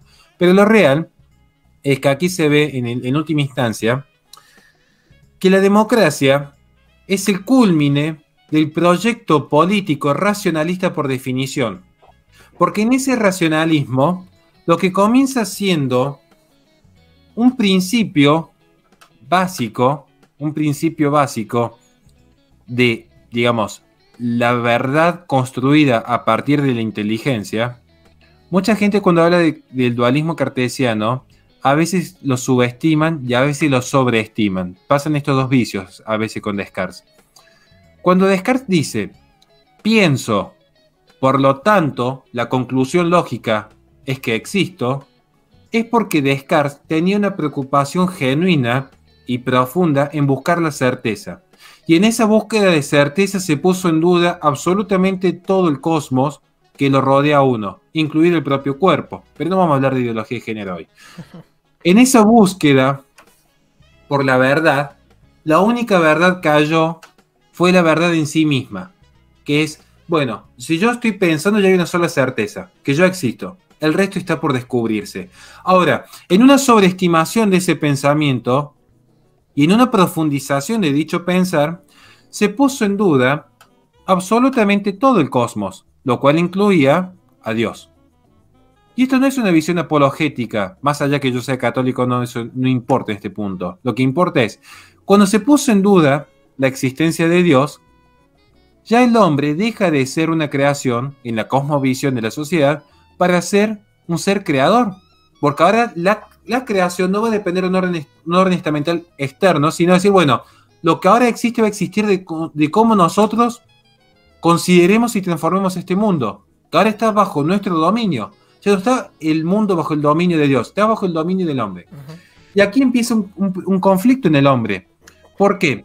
Porque también ya no iba a ser solamente, bueno, ahora vamos a empezar a construir, por dar un ejemplo tonto, bancos en vez de iglesias, colegios en vez de iglesias, hospitales en vez de iglesias. Ya la cuestión era un poco más profunda, porque también había que construir un sistema moral. Entonces, ¿qué estaba bien o qué estaba mal? Y aparece una serie de intentos muy interesantes del derecho, como por ejemplo el justnaturalismo racionalista, el justpositivismo. Aparecen grandes escuelas filosóficas que si bien ya existían empiezan a germinar. El consecuencialismo a causa de la revolución industrial. Muchos hablan del relativismo moral en la posmodernidad, es porque no han estudiado filosofía moral. El escepticismo moral, de hecho, estaría más cerca de la derecha que de la izquierda, por dar un ejemplo concreto. Hoy, David Hume estaría más cerca del espacio pro vida en Argentina, que equivale al 72%, considerando que es un acuerdo social tácito impuesto, digamos, que ya se da en los hechos, a, por ejemplo, un Peter Singer, que escribe Ética Práctica en 1998 y valida el aborto inducido, incluso haciendo prevalecer más el derecho de los animales que sobre el niño por nacer, por dar un ejemplo concreto. Entonces, Peter Singer, animalista, hoy estaría a la izquierda y es utilitarista, mientras que David Hume estaría más cerca de este espacio, por dar un ejemplo concreto. Entonces, toda esta introducción para decir lo siguiente. ¿Qué es lo que sucede con la democracia? Que la democracia viene a resolver un gran problema para el hombre. Porque, ¿qué era la verdad? Más allá de la moral, que empieza siendo un problema moral. Empieza siendo un problema moral. Decir, bueno, ¿qué está bien y qué está mal? Porque lo que está bien y está mal ya no es una relación íntima del espíritu con Dios. Por eso ya queda relegado al espacio íntimo de cada uno. Sino en la relación con el otro. ¿Qué está bien y qué está mal? Porque si uno dijera, bueno, lo dice la Biblia, ya se perdió ese principio de autoridad. Ya hay que buscar un nuevo principio de autoridad. ¿Cuál va a ser? El contrato social. Ahora, ¿qué es contrato social? Porque alguien tiene que legitimar el poder que se legitima a sí mismo. Y se va a legitimar justamente, que insisto, no es lo mismo legitimidad que legalidad, se va a legitimar con la idea de Rousseau de decir, bueno, mira, aunque vos cedas en tus libertades, seguís siendo libre porque participaste en el proceso de creación de esa norma que limitó tu libertad. Por lo tanto, sos libre. Para que se entienda la abstracción de Rousseau, lo que te está diciendo es, si vos participaste en ese proceso que te esclavizó, ese proceso que te esclavizó te hace libre porque vos libre y voluntariamente firmaste un contrato, es una ficción esto claramente, en el cual vos cedías tus libertades. Es decir, no es esclavo el que voluntariamente se convierte en esclavo. Entonces, no es esclavo el que está participando en las leyes que van a organizar.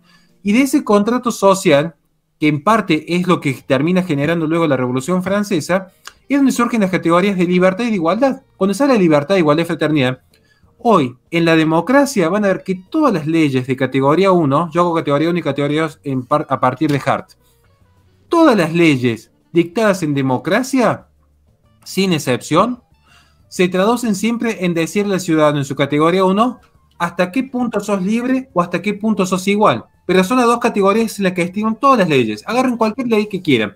eutanasia, aborto inducido, legalización de sustancias, es siempre qué tan libre te deja ser el Estado o qué tan igual te hace el Estado.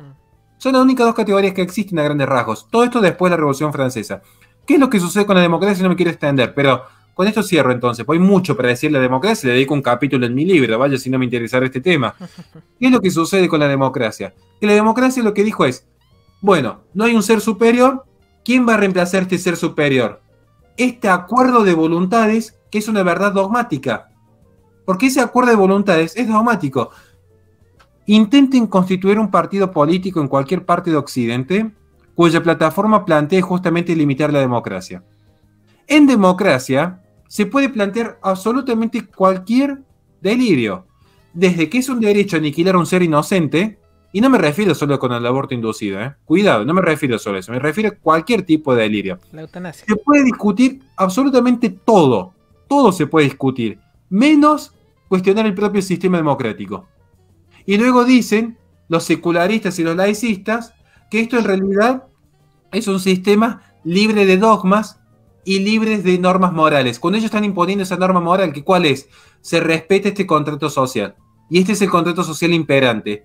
Y esta es la democracia. La democracia es, en definitiva, la preeminencia de una mayoría circunstancial sobre el individuo. Mucho creo que yo me estoy inspirando en la Iglesia Católica en este punto. En realidad, todo esto que estoy planteando, que es mucho más profundo, si alguien quiere saber dónde surge mi pensamiento en este aspecto, simplemente lean a Hans Hermann Hoppe, lo que es democracia, el Dios que ha fallado. Allí está realmente lo que yo pienso de lo que es el sistema democrático.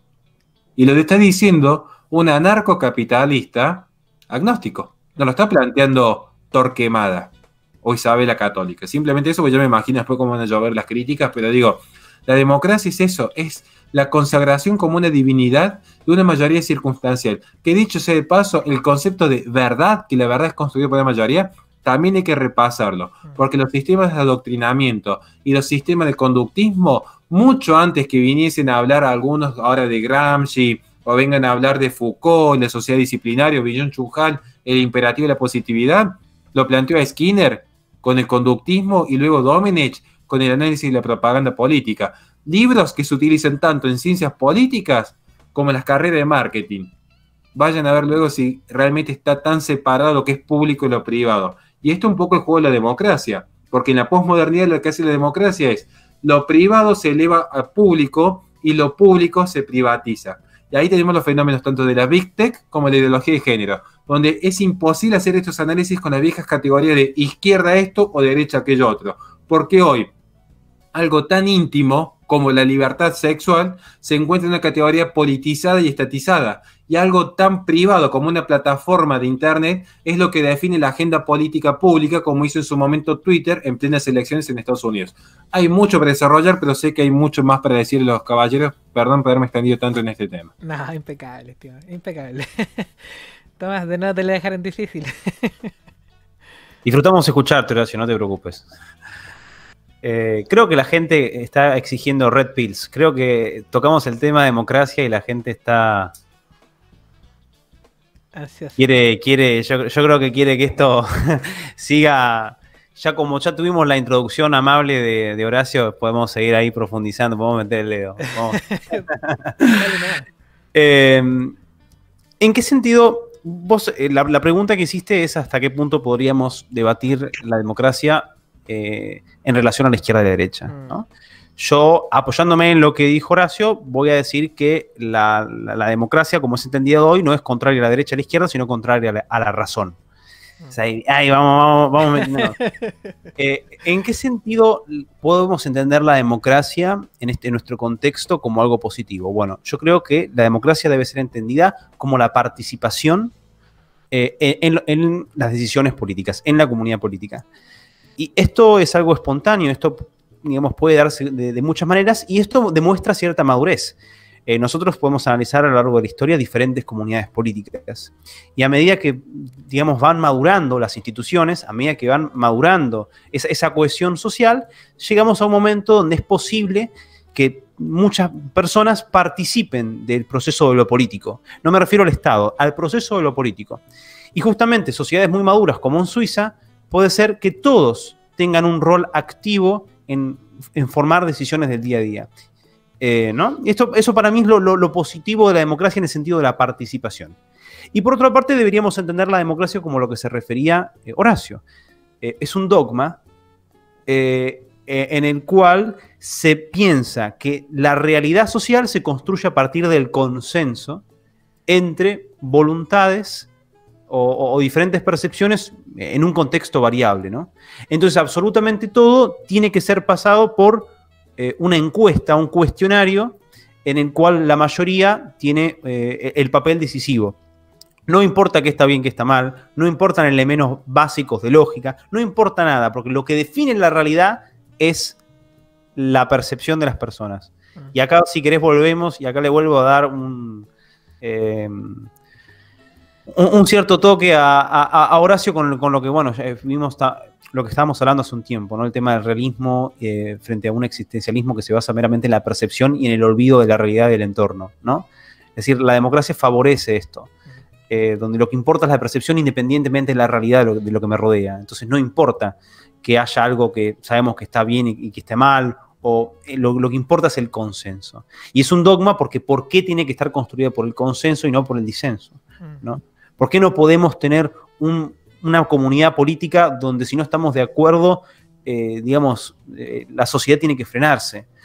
Y esto es clave. ¿Por qué? Porque esto también responde a la centralización propia del Estado contemporáneo, donde cada día, cada año, nosotros nos volvemos una extensión de los ministerios. No somos personas, no somos individuos. Toda nuestra individualidad queda absorbida en el ministerio, en la burocracia. Y por lo tanto, la democracia va en contra de la razón porque es una manera, es un suicidio de la libertad. Porque nosotros entregamos todas nuestras facultades, todos nuestros derechos, toda nuestra libertad a un burócrata.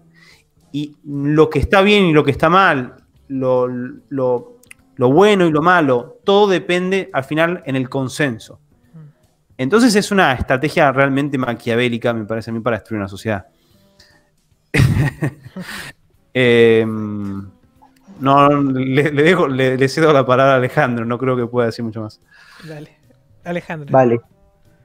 Bueno, yo voy a aprovechar entonces para centrarme en el tema de la democracia concretamente, porque ya creo que hicimos con esa pregunta lo de un famoso examen que les hicieron a los animalitos, y en ese examen que le iban a hacer a los animalitos, que les iban a preguntar sobre otros distintos animales, estaban estudiando y uno de ellos dijo, yo todavía no he estudiado el elefante, y preciso en el examen le preguntan el elefante, así que para salvarse él dice, bueno, hay un animal llamado elefante y él tiene una cosa llamada una pulga, y comenzó a hablar de la pulga. Entonces, creo que no lo vamos a hacer tanto así, pero me voy a centrar en democracia porque realmente no entiendo cómo hablar de democracia y enmarcarla en la izquierda y la derecha, más allá de que la izquierda sí habla de una democracia más radicalizada, pero a excepción y una democracia como sin límites o como un fin en sí mismo. Y tal vez la derecha entiende que la democracia debe tener unos límites, como lo puede ser, por ejemplo, las leyes, ¿no? En cambio, para la izquierda cualquier límite democráticamente puede ser abolido. Ahora, la democracia, resaltando que no debemos verla como la panacea ni como un fin en sí mismo, y Horacio sabe bien que el autor que más me gusta o que más he leído es Hoppe también. Soy crítico con la democracia, y entonces aquí sumo otro autor llamado Jason Brennan, que tiene un libro titulado Contra la democracia, donde defiende una forma de gobierno llamada epistocracia, que ya voy para allá. Y él nos va a decir, miren, la democracia no es un fin en sí mismo, la democracia no es una diosa que no podemos criticar, sino la democracia es una herramienta. La pregunta es, ¿qué pasa si encontramos una mejor herramienta? ¿Qué sería lo correcto? Pues si encontramos una mejor herramienta, utilicemos esa herramienta. Él dice, la democracia es un martillo, si encontramos una herramienta mejor, deberíamos usar esa herramienta. Entonces, él nos va a decir que el gran problema de la democracia, del demos, del pueblo, es su materia prima, o sea, la calidad del votante. Y él se pregunta, ¿podemos mejorar la calidad de los votantes?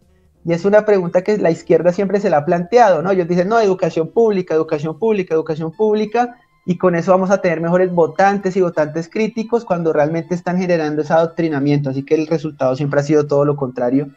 Y ese presupuesto es un presupuesto además neodemocrático, porque se supone que no debe existir un voto calificado. En democracia el voto de todos vale lo mismo y ya está, y no importa si usted tiene doctorado o no. Pero lo que nos va a decir Brennan, y yo creo que tiene mucho sentido, y al menos he convencido a uno que otro estudiante al que le he dado una conferencia sobre este tema, es, miremoslo de este modo. Cuando se trata de democracia estamos hablando de todos los asuntos de la nación, la política, el derecho, la historia, la geografía, el medio ambiente, todo. O sea que realmente votar es algo muy, muy importante. La pregunta es, ¿cómo es posible que para manejar una moto necesite licencia, para ser abogado necesite licencia, para ser médico necesite licencia, para manejar un carro necesite licencia, pero para votar, que es más importante que todo esto, exacto, no necesita absolutamente nada? Exacto. Entonces nos va a decir Jason Brennan en su sistema que él llama una epistocracia. Epistocracia pues viene de episteme, conocimiento, y cracia pues gobierno, ¿no? Él propone mejorar esa materia prima. ¿Cómo? Él, por ejemplo, plantea un examen. ¿Qué tal si hacemos un examen y aquellos que pasen el examen sí pueden votar y aquellos que no pasen el examen no pueden votar? Por ejemplo, eso es un voto calificado. O pongámoslo de este modo, ¿qué tal si el voto de una persona que sacó una excelente nota vale 10 y el voto de la persona que perdió el examen valga 1? Puede ser otra opción, que son maneras que él trata como para mejorar la materia prima de la democracia y mejorar el votante. Obviamente ya pueden haber algunas cuestiones técnicas. Alguien dirá, pero el examen, si el examen lo hace un zurdo, si el que pone las preguntas es un zurdo, entonces, bueno, pero eso son cuestiones ya más técnicas que no van al caso. Y a mí me gusta especialmente entendiendo que una epistocracia no la podemos poner en práctica porque nos cortan la cabeza, esa es la realidad. O sea, si tú vas a decir, no, pues es que vamos a hacer un examen y el que lo pierda no vota, pues tengamos en cuenta que la democracia y el demos se fue ampliando por los años. Primero solo podían votar los hombres ricos, luego los hombres mayores de 25, y el demos se ha ido ampliando hasta que tenemos el sufragio universal. Así que básicamente la propuesta, aunque interesante y tiene sentido, no se va a poder llevar a la práctica. Pero hay una que sí se puede vender y que a mí me gusta, y que tengo una exposición sobre ese tema en mi canal, que se denomina demarquía, y que en términos más sencillos se le puede llamar lotocracia. La lotocracia es un sistema de gobierno en donde los representantes del pueblo se eligen a través del sorteo. Es decir, cada uno meramente se inscribe para algo muy mínimo, ¿cierto? Tener primaria para poderse inscribir y ya está. Se inscribe, llega el sorteo y bueno, luego te llegan a la casa, oye, vas a ser congresista. Eso sí es democrático porque en una democracia debería uno tener un poco de todo. Y no lo que ya tenemos. Si uno mira el Congreso de los Estados Unidos en Senado, el Senado de los Estados Unidos en su mayoría está conformado por hombres blancos ricos, hombres blancos ricos viejos. La pregunta es si esos hombres blancos ricos viejos, aquí hasta parezco progre, ¿cierto? Pueden representar a las mujeres negras, a las mujeres negras pobres, ¿cierto? Y este argumento nos permite acabar con los políticos, que es un objetivo libertario o liberal. Acabamos con los políticos y lo podemos vender fácilmente a la izquierda, porque la izquierda no va a decir que no, porque esta propuesta es muy acorde con la identity politics. Básicamente les vamos a decir, si el 50 de la población son mujeres y el otro 50 son hombres, entonces en el sorteo tú tendrás 50% mujeres, 50% hombres. O sea, un congreso que realmente va a representar al pueblo porque va a tener un poco de todo. Entonces allá habrá gente rica, pobre, con doctorado, sin estudios, aunque ya de por sí nuestros congresos tienen personas sin estudios, pero sería más democrático. Y esa propuesta, de hecho ese libro se está traduciendo, Horacio. En este momento el libro se titula Anarcocapitalismo y Demarquía. Y creo que ya se está traduciendo, Principios del anarcocapitalismo y la demarquía, porque algunos libertarios que han estado estudiando ese tema se han dado cuenta que si un objetivo es acabar con los políticos y la corrupción, vender esa propuesta de la lotería puede ser más fácil de digerir por el público. Y finalizo con esto. Es que el sistema de la lotería se usaba en la democracia ateniense y se ignoró por toda la historia de la humanidad. Pero en la democracia ateniense lo utilizaba para elegir a sus magistrados. De hecho, los magistrados que condenan a Sócrates fueron magistrados elegidos por sorteo.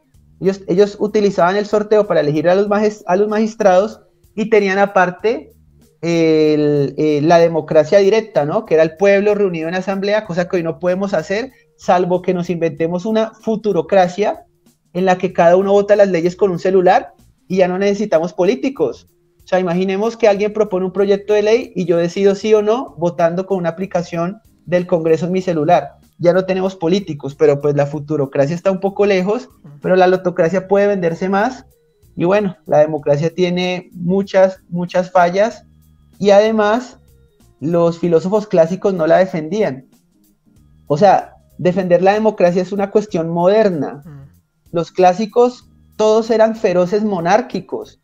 El mismo Aristóteles, que a veces no sé de dónde sacan que era defensor de la democracia, cuando él hace su aclaración de las formas puras o rectas de gobierno y las desviaciones o formas impuras del gobierno, van en este orden. La mejor forma de gobierno es la monarquía, luego la aristocracia, luego la politeia, que era como una especie de gobierno de la ley, y las tres formas pervertidas de esta eran la democracia, la oligarquía y la tiranía. Lo particular o lo interesante de Aristóteles es que la que es la mejor en su perversión es la peor, pero no la democracia. Aristóteles lo dice, la democracia es el gobierno de los tontos. En algún momento él va a decir, es el gobierno de los tontos, y es la desviación o la forma impura de la politeia. Y bueno, ya con eso les cedo para que participe. Perfecto. Bueno, eso también lo hace con ese ejemplo que da del barco, ¿cierto? Cuando uno le hacen un motín al capitán, lo sacan y después el barco se encalla y se destruye porque nadie sabía capitanear. Es la clásica. Bueno, esa idea... Él ahí dice, sí, él dice, ¿quién debería manejar el barco? ¿Por sorteo, por votación o el que sabe? Claro. Y es obvio que es el que sabe. Y es que en las monarquías el que gobernaba es el que sabe, porque desde niño se le educó para eso. Mientras que un gobernante demócrata, cuando el tipo aprende a gobernar, ya es cuando se tiene que ir. Exacto. Él hace un entrenamiento y cuando ya medio aprendió, ya se tiene que ir. Entonces, claro. Incluso si uno quisiera que gobernara alguien que sepa, pues uno no debería ser demócrata tampoco, porque esta gente no tiene las capacidades para gobernar como las tenía un gobernante, un monarca, un príncipe, que bueno, eran los más educados de su época y todavía lo son. Exacto. Sí, y una pequeña acotación. Además, que solemos entender la democracia no de manera amplia, sino justamente en el dogma actual, porque también podríamos plantear, por ejemplo, en la República de Venecia, en la Serenísima, se elegía a un doge que era una persona sabia y se elegía de por vida. Y básicamente también era una especie de híbrido entre lo que vendría a ser una república mercantil y una con principios, con valores, y a su vez con una figura al mando de la república que era más bien un sabio electo de por vida, ¿no? Como también podríamos hablar de hasta qué punto el papado, ¿no? Es en cierto sentido una democracia, porque es una monarquía electiva, técnicamente. Por lo cual no podemos también encontrar las ventajas de estos procesos de elección, del proceso democrático, en muchas formas de gobierno. Y creo que justamente eso es lo más interesante. Pero no necesariamente en esto, como hablábamos, de que hay un demos enorme y que absolutamente cosas básicas, como qué está bien, qué está mal, si se puede matar o no, tiene que ser sometido a una encuesta, ¿no? Exacto. Bueno, varias cosas que surgen. Pues la primera es que, como bien dice Alejandro, cuando tú tienes una democracia que te cambia el líder cada 4 años o 6 años, dependiendo del país, y el líder que sigue te puede cambiar el esquema totalmente, y a invertir totalmente lo que tú venías haciendo, como por ejemplo Biden. Aparece Biden y empieza a sacar decretos y destruye lo que hizo Trump en menos de un mes. Como 40 decretos se sacó. Entonces, cuando tú tienes eso versus la estabilidad que te daría un sistema chino, ya no es que yo sea muy fan de los chinos, pero el ejemplo está, que tienen más de 15 años, tengo entendido, Xi Jinping, y Putin va por la misma. Ahí tú puedes proyectar el país a futuro. Puedes tener un plan a 50, 100 años, pero cuando tú tienes un gobierno cada 4 es imposible. no sabes qué te depara. Y por lo general lo que sucede es que cuando tú estás gobernando, ofreces medidas populistas sin pensar en las consecuencias, porque sabes que las consecuencias le llegan al siguiente. Y ojalá que le lleguen al siguiente, porque si le llega a alguien de tu partido, tú tienes que hacerte responsable. Que eso es una cosa clásica en las democracias. Como decía aquí Tomás, lo que hace que crezca el Estado, y eso también lo he dicho en el canal, es la irresponsabilidad.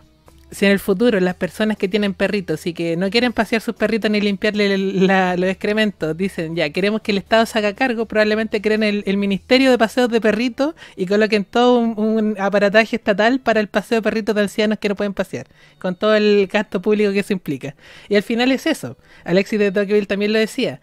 La democracia solamente funciona si es que todas las personas están incluidas en la democracia, interesadas en participar en los procesos democráticos. Y cuando se vuelven apáticos, la democracia deriva hacia el igualitarismo extremo, socialismo, cierto, comunismo, o hacia el libertinaje extremo, que vendría a ser más o menos lo que tenemos actualmente, en la cual ya nadie se interesa en la política. Por ejemplo, acá en Chile, en la última elección que fue hace poco, votó menos del 20% de la población habilitada para sufragar. Imagínate, menos del 20%. ¡Viva la democracia! Y esa es la otra, que lo que dice la democracia, y me suma a lo que decía Alejandro, lo que hace la democracia es igualar, cuando se lleva al extremo, ¿cierto? Es igualar a las personas. Ya la gente de izquierda incluso propone que personas de 14 años voten, sin conocimiento alguno de las consecuencias de lo que están votando. ¿Y qué sucede con eso? Obviamente el clientelismo, el ofertón, así, yo te ofrezco un auto, una casa, la luna y el sol, y tú me das el voto, sin tener en cuenta de dónde salen los recursos, qué es lo que se produce, y sin ver si la persona que tú estás votando tiene las capacidades técnicas, como también decía Alejandro. Una forma de perfeccionar el modelo griego sería que las decisiones médicas, por ejemplo, serían eligiendo médicos de forma aleatoria, sin que se postulen ni intereses políticos, se escogen médicos con una trayectoria, listo, decidan, y la votación de forma popular con esta prueba de selección epistocrática que mencionaba Alejandro. Esa mezcla de los dos conceptos yo creo que perfeccionaría la democracia y la llevaría a un sistema más tirado a la derecha, porque la derecha cree que somos distintos, cree que tenemos mérito y cree que hay personas más capaces que otras. Por eso, como bien decían ahí, decía Tomás, las personas de derecha suelen defender la monarquía, porque también entienden que desde que uno nace hasta que le toca gobernar lo están preparando en lenguas, en economía, en política, a diferencia de una persona random que de pronto dice, yo quiero escribir una constitución, como pasó acá, que tenemos una persona que transportaba niños en furgón escolar, que yo no digo que sea algo reprochable ni nada, y que bailaba vestida de Pikachu en las calles, ¿ya? Yo no tengo nada contra eso, pero no creo que esa persona tenga las capacidades técnicas para escribir una constitución. No sé qué creen ustedes.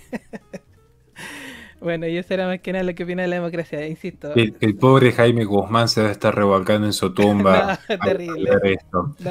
Pero por lo menos, y yo con esto cierro porque me están bombardeando mensajes por mi cumpleaños, pero esa persona que bailaba como Pikachu, que usted dice, bueno, por lo menos tuvo un trabajo honesto, claro, como transportar chicos.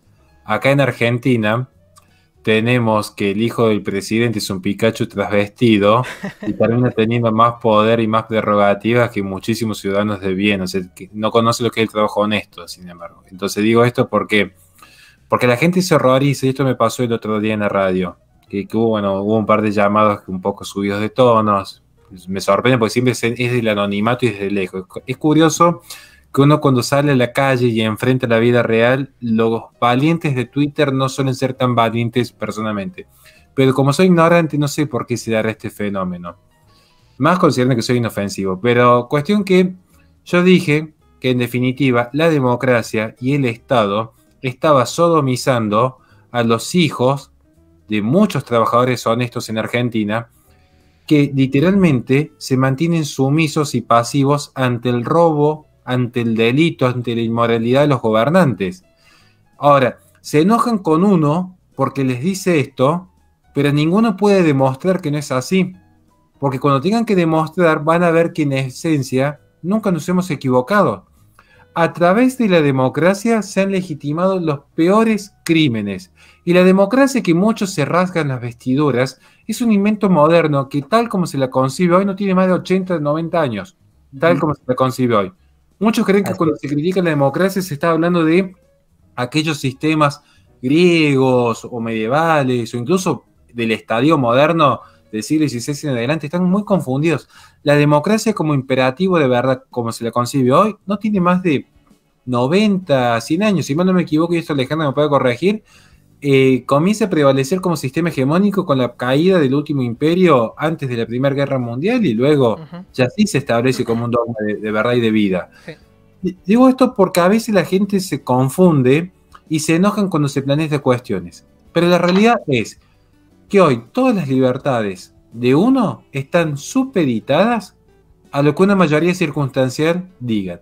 Y esa mayoría circunstancial es fácilmente controlable por una única voluntad que tenga simplemente el financiamiento para cooptar y comprar dichos intereses. ¿O acaso no han visto cómo funciona la democracia en La Matanza acá en Buenos Aires? Por dar un ejemplo, porque me podría ir a cualquier parte del mundo y sé que sucede exactamente igual. Entonces, es como que les molesta lo que uno dice, pero no pueden demostrar en la realidad que no es como uno dice. Las voluntades se compran. Y esto a mí lo que me sorprende, que por momentos se está creyendo de que el ser humano es un ser perfecto, inmaculado, y por lo tanto de sus ideas va a surgir ese paraíso perdido y se va a trascender. No es así. Es un ser que se corrompe porque la materia tiende a la corrupción, es un ser falible, es un ser que naturalmente va a caer, y por lo tanto no hay que depositar, como diría Roger Scruton en Las bondades del pesimismo, no hay que depositar esa esperanza ciega, utópica, en la mente de la persona, sino caminar con la prudencia propia de aquel que ha entendido de que nada es eterno, salvo en mi caso diríamos Dios, pero en un punto de vista más laico, nada es eterno. Por lo tanto, la mesura. Antes de criticar, pensar si acaso no hay un sistema superador. Porque tampoco hay que caer en la falacia y decir, esto ya está dado, esto ya funciona así. Porque no porque algo ya esté funcionando quiere decir que ese sistema funcione bien o que no pueda ser superado por que funcione mejor. Insisto, el sistema democrático tal como se conoce hoy ha sido el que ha legitimado los mayores genocidios y las mayores guerras. El racionalismo es lo que ha generado los mayores genocidios en la humanidad. Gulag ruso, el gran salto adelante, los campos de concentración. Digo, y todo esto son sistemas ateos, secularistas, en nombre del pueblo, y racionalistas, cientificistas, todos. Listo. Simplemente eso me tengo que despedir porque si no me van a funar en mi propio hogar. Sí, perfecto. Va a ser un honor compartir con semejantes caballeros, aprendiendo enormemente. Espectacular, estimado. Muchas gracias, de verdad. ¿Tomás? Muchas gracias, Horacio. Buen Gracias, fin. Horacio. Sí. Y feliz cumpleaños. Eso. Ahí, harta tortita nomás. Disfruta. Chao, chao. Chao, chao. Bueno, para finalizar un poco a mí me encanta hablar de estos temas porque cuando uno habla de las cosas más esenciales, más elementales, uno termina tocando la puerta a las cosas, digamos, a la base del pensamiento político en sí, ¿no? Y a la base del pensamiento filosófico que es prepolítico, ¿no? Y es metapolítico también. Sí. Por lo tanto, me parece que lo que queda claro de al menos del consenso un poco de lo que estuvimos hablando, es que, digamos, los problemas políticos actuales tienen su base en problemas filosóficos profundos de base con respecto a diferentes cosas, tales como la igualdad, tales como cierto concepto de democracia que quizás no tiene correspondencia con lo real. Hablamos mucho del tema del empiricismo, del racionalismo, eso es muy interesante y muy, muy puntual. Vos, chileno, hiciste también mucho énfasis en recordar el tema y Alejandro también, el paradigma iluminista, este paradigma cientificista, ese paradigma de construir la realidad entera por medio de la soberbia, en realidad, para ellos ciencia, pero para nosotros soberbia. Y que, bueno, eso está de fondo detrás de estos conceptos. Para mí es muy importante que nosotros, cuando queramos hablar de democracia, queramos hablar de república, de liberalismo, de conservadurismo, etcétera, no nos quedemos tanto en el debate político actual de ese liberalómetro, esas chicanas, sino quizás de volver a los elementos más a los elementos basales y profundizarlos y estudiarlos lo más posible. Que me parece que de esa manera es la única vía por la cual nosotros podemos quizás reconfigurar el debate político actual y encontrar respuestas a las tensiones que están presentes, ¿no? Y esto puede sorprenderle a mucha gente, porque hoy estamos acostumbrados al pensamiento, a una falta de pensamiento crítico y quizás al fanatismo. Pero no es pecado decir que el liberalismo, al menos a nivel general, tiene bastantes contradicciones y tiene muchas tensiones y tiene que resolverse, ¿no? Y eso, con respecto a un montón de cosas, con respecto a la democracia, con respecto a veces a su noción de libertad, a veces a la de propiedad, su relación con la ética. Entonces me parece que justamente cuando hablamos de estos temas es más fácil poder encontrar los problemas de fondo y poder resolverlos. Por eso está muy bueno y me parece que hay que tomarnos la crítica a nuestro propio sector con tranquila, porque a fin de cuentas es lo que necesitamos. No creo, y para cerrar, el paradigma, es decir, los paradigmas políticos viejos del siglo pasado, de ese liberalismo, de ese socialismo, no en poco tiempo, hablo de años, quizás o un poco más, en décadas, no van a tener capacidad explicativa para justamente explicar lo que viene en el siglo XXI y después. Por lo cual, si no actualizamos el lenguaje para lo que viene y el pensamiento, todas las categorías actuales que estamos hablando ahora o que se siguen hablando no van a servir absolutamente de nada, van a quedar completamente obsoletas, por lo que es necesario tener este debate y empezar a crear cosas nuevas. Exacto. Perfecto, Tomás. Alejandra. En línea de lo que mencionaba Horacio, y muy breve, los sistemas de gobierno que nosotros tenemos actualmente no estaban pensados como democracias, sino como repúblicas representativas o gobiernos representativos. Incluso los padres fundadores, pero asimismo fue el proceso en Francia y en Inglaterra, no querían una democracia porque tenían miedo de la muchedumbre, tenían miedo de la masa. Y como tenían ese miedo, ellos querían era una aristocracia electiva, en contraposición al orden anterior que era monárquico. Y esa aristocracia electiva pues precisamente permitía únicamente que pudieran votar, por ejemplo, propietarios de propiedades, o que solo pudieran ser elegidos personas que tenían una titulación superior, no solo que tuviera riqueza y propiedades, sino una titulación superior. El demos era muy reducido porque la idea era esa, una aristocracia electiva. Pero bueno, poco a poco el demo se va ampliando y entonces ya después, como les mencionaba, podían votar todos los hombres con propiedades, o ya después se universaliza el voto y ya es casi todos los hombres mayores de 25 años, y después entonces van incluyendo a los negros, a las mujeres, incluso en Estados Unidos a los indígenas para votar tenían que pasar un examen que obviamente no podían pasar. Siempre tuvieron temor de que la masa pudiera votar, entre otras cosas porque tiene una lógica. ¿Cómo es posible que no propietarios voten frente a la propiedad de propietarios?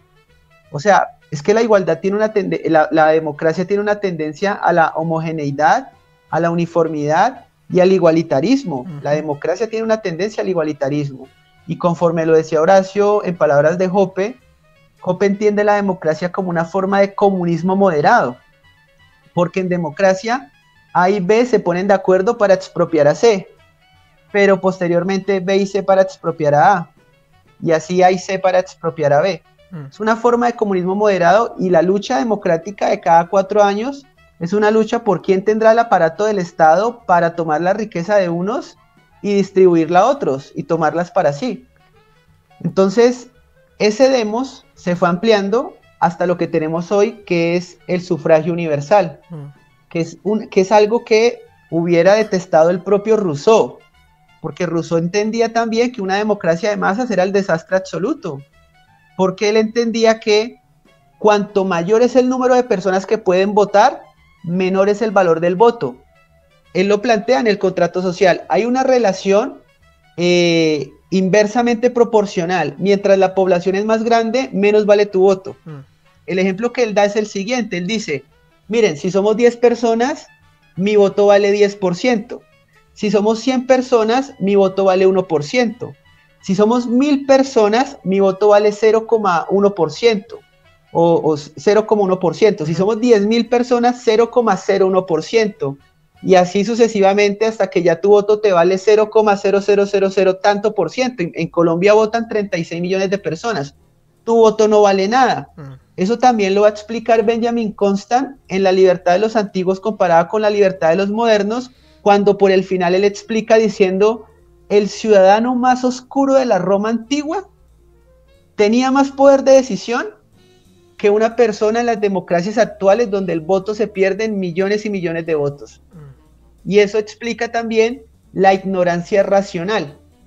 Eso lo comenta Bryan Caplan en un libro titulado El mito del votante racional. ¿Qué quiere decir esto? Lo racional en democracia es no estar informado. ¿Cuál es el incentivo para informarme si mi voto no vale nada? Claro. O sea, es que una elección democrática nunca en la historia se ha definido por un voto. Es más, si las 200 personas que nos están viendo no votaban en las pasadas elecciones, ¿el resultado cuál era? El mismo. Es decir, como el valor del voto es tan pequeño, el incentivo es a ser ignorante, porque es lo lógico, es lo racional. ¿Yo para qué me voy a poner a mirar todos los programas políticos y estudiar a todos los candidatos y aprender de economía, de historia, de geografía, para dar un voto con conocimientos? Igual mi voto no va a tener ningún impacto, ¿no? Entonces, esa es otra crítica que hay que sumar a la democracia. Y bueno, lo que hoy tenemos, que llamamos democracia, realmente son repúblicas representativas que no tienen nada que ver con la democracia ateniense, porque la democracia ateniense tenía, primero, participación directa del pueblo en la asamblea, y tenía el elemento de la lotocracia. Tenía el elemento del sorteo, perdón. El elemento del sorteo porque los atenienses tenían una máquina llamada Cleroterium, y en esa máquina, que ustedes pueden ahorita buscar, Cleroterium, hay unas réplicas actuales de esa máquina que inventaron los griegos para elegir por sorteo al azar quiénes iban a ser los magistrados. El sorteo, salvo que creo que en Italia se llegó a utilizar en pequeñas ocasiones, el sorteo, nadie habla del sorteo. Es más, Aristóteles decía que cuando se usaba el sorteo era democrático y cuando se usaba la votación era aristocrático. Entonces el propio Aristóteles explica que la democracia es el sorteo, y eso lo va a retomar posteriormente Montesquieu, citando a Aristóteles, diciendo nuevamente que lo democrático es el sorteo y aristocrático es el sufragio. Aristóteles dice democrático es el sorteo oligárquico es el voto. Y entonces, como este tipo Montesquieu quiere defender la elección, él le cambia y no le pone oligárquico, sino aristocrático, ¿no? Porque ellos estaban defendiendo la aristocracia de ellos. Y bueno, ahí les dejo la voz, agradecerte muchísimo por la invitación, también a Tomás. No conocía el nombre porque yo lo conocía es como en el gentilhombre. Claro. Entonces, nada, muy agradecido y muy chévere poder compartir estos temas, y bueno, que se animen a leer de pronto las referencias que mencionamos por acá y demás, muy importantes. Ese de la libertad de los antiguos comparada con la libertad de los modernos es tremendo, sencillo pero es tremendo, y explica por qué hoy en ese individualismo y en esa sociedad que se mueve a lo privado, pues queda a otro lado lo público. El problema es que lo público sí interviene en nuestras vidas, y por eso, a pesar de los liberales, necesitamos politizar. A los liberales no les gusta la politización. Por ejemplo, Ancho Bastos lo dice, la politización, él dice que es mala porque lo ideal es una sociedad donde a nadie le importe la política, porque hay unos pesos, contrapesos, que realmente llega el que llegue y no pasa nada. Él dice, la sociedad ideal es una sociedad donde usted no sabe quién es el presidente. Magnífico. Yo creo que una de las mayores desgracias en la pandemia, por mi parte, fue tener que conocer el nombre del alcalde de mi ciudad. Esa fue la mayor desgracia de la pandemia, porque yo nunca, política nacional sí, pero el alcalde a mí qué me importa, esa sabandija que veía en los comentarios, pero claro, adquirieron tanto poder que uno ya todos los días hablaba era del alcalde y del gobernador. Claro. Entonces, ¿qué pasa? Claro, el deber ser de las cosas sería muy chévere que tengamos un sistema de checks and balance, pesos y contrapesos, balanzas, contrabalanzas y vetos, donde pueda llegar Petro a Colombia y no pase nada. Pero la realidad es que la izquierda sí politiza y nosotros también tenemos que politizar para las ideas de derecha y prepararnos para defendernos de la izquierda. Y que eso requiere una sociedad aristocrática también. No, sí. No, y la otra cosa, otro detallito de la democracia griega, una que era un cargo, o sea, una carga, ¿ya? Que era aleatoria y era un deber, una responsabilidad para con tus ciudadanos, y era ad honorem si es que podías costearte, si tenías esclavos, ¿cierto?, trabajando por ti, y te pagaban si es que no podías sostenerte o que no tenías buena situación económica. Todo lo contrario, eso era un honor también. Era un honor. Hoy, o sea, hoy si te llaman al servicio militar, tú te pones furioso. Pero en la Grecia antigua era un honor, porque era un honor, o sea, la vida individual realmente se desarrollaba en la vida pública. Claro. Y si no, eras un idiota. Como... Si no, eras un idiota. Así, sí. Y otra cosa que tenemos que aplicar, porque quien se mostraba con deseos de poder y con deseos de conspirar contra el orden establecido de lo bueno y lo justo, se votaba para desterrarlo. Exacto. Se le quitaba había una votación democrática para desterrar a los peligrosos. Sí. Por 10 años, la ostracización. Exacto. Y se votaba como en unas tacitas o algo parecido. Sí, eso no existe, ojalá. Dentro de vasijas rotas, algo así como en el reverso. Sí. En fin, si lo haríamos en Hispanoamérica sería buenísimo, porque no quedaría ninguno. No quedaríamos con nadie. Creo que nos quedamos sin políticos. Mandamos a todos a Madagascar y ya está. Faltaría espacio para mandar a tanto desgraciado, pero bueno. Bueno, estimado, de verdad fue una charla espectacular, aprendí mucho, espero que la gente también. Y el resumen, súper resumido, más que la etiqueta, yo creo que con esto nos vamos, más que la etiqueta, escuchen a las personas que se dicen de derecha y ahí van a saber más o menos si es que está la derecha o la izquierda. Aunque como bien dijimos, esto de la izquierda y la derecha a veces es ambiguo, eso. Yo creo que con eso quedamos claritos y nada, pues muchas gracias a todos por su participación y espero que les haya gustado. Chao, chao.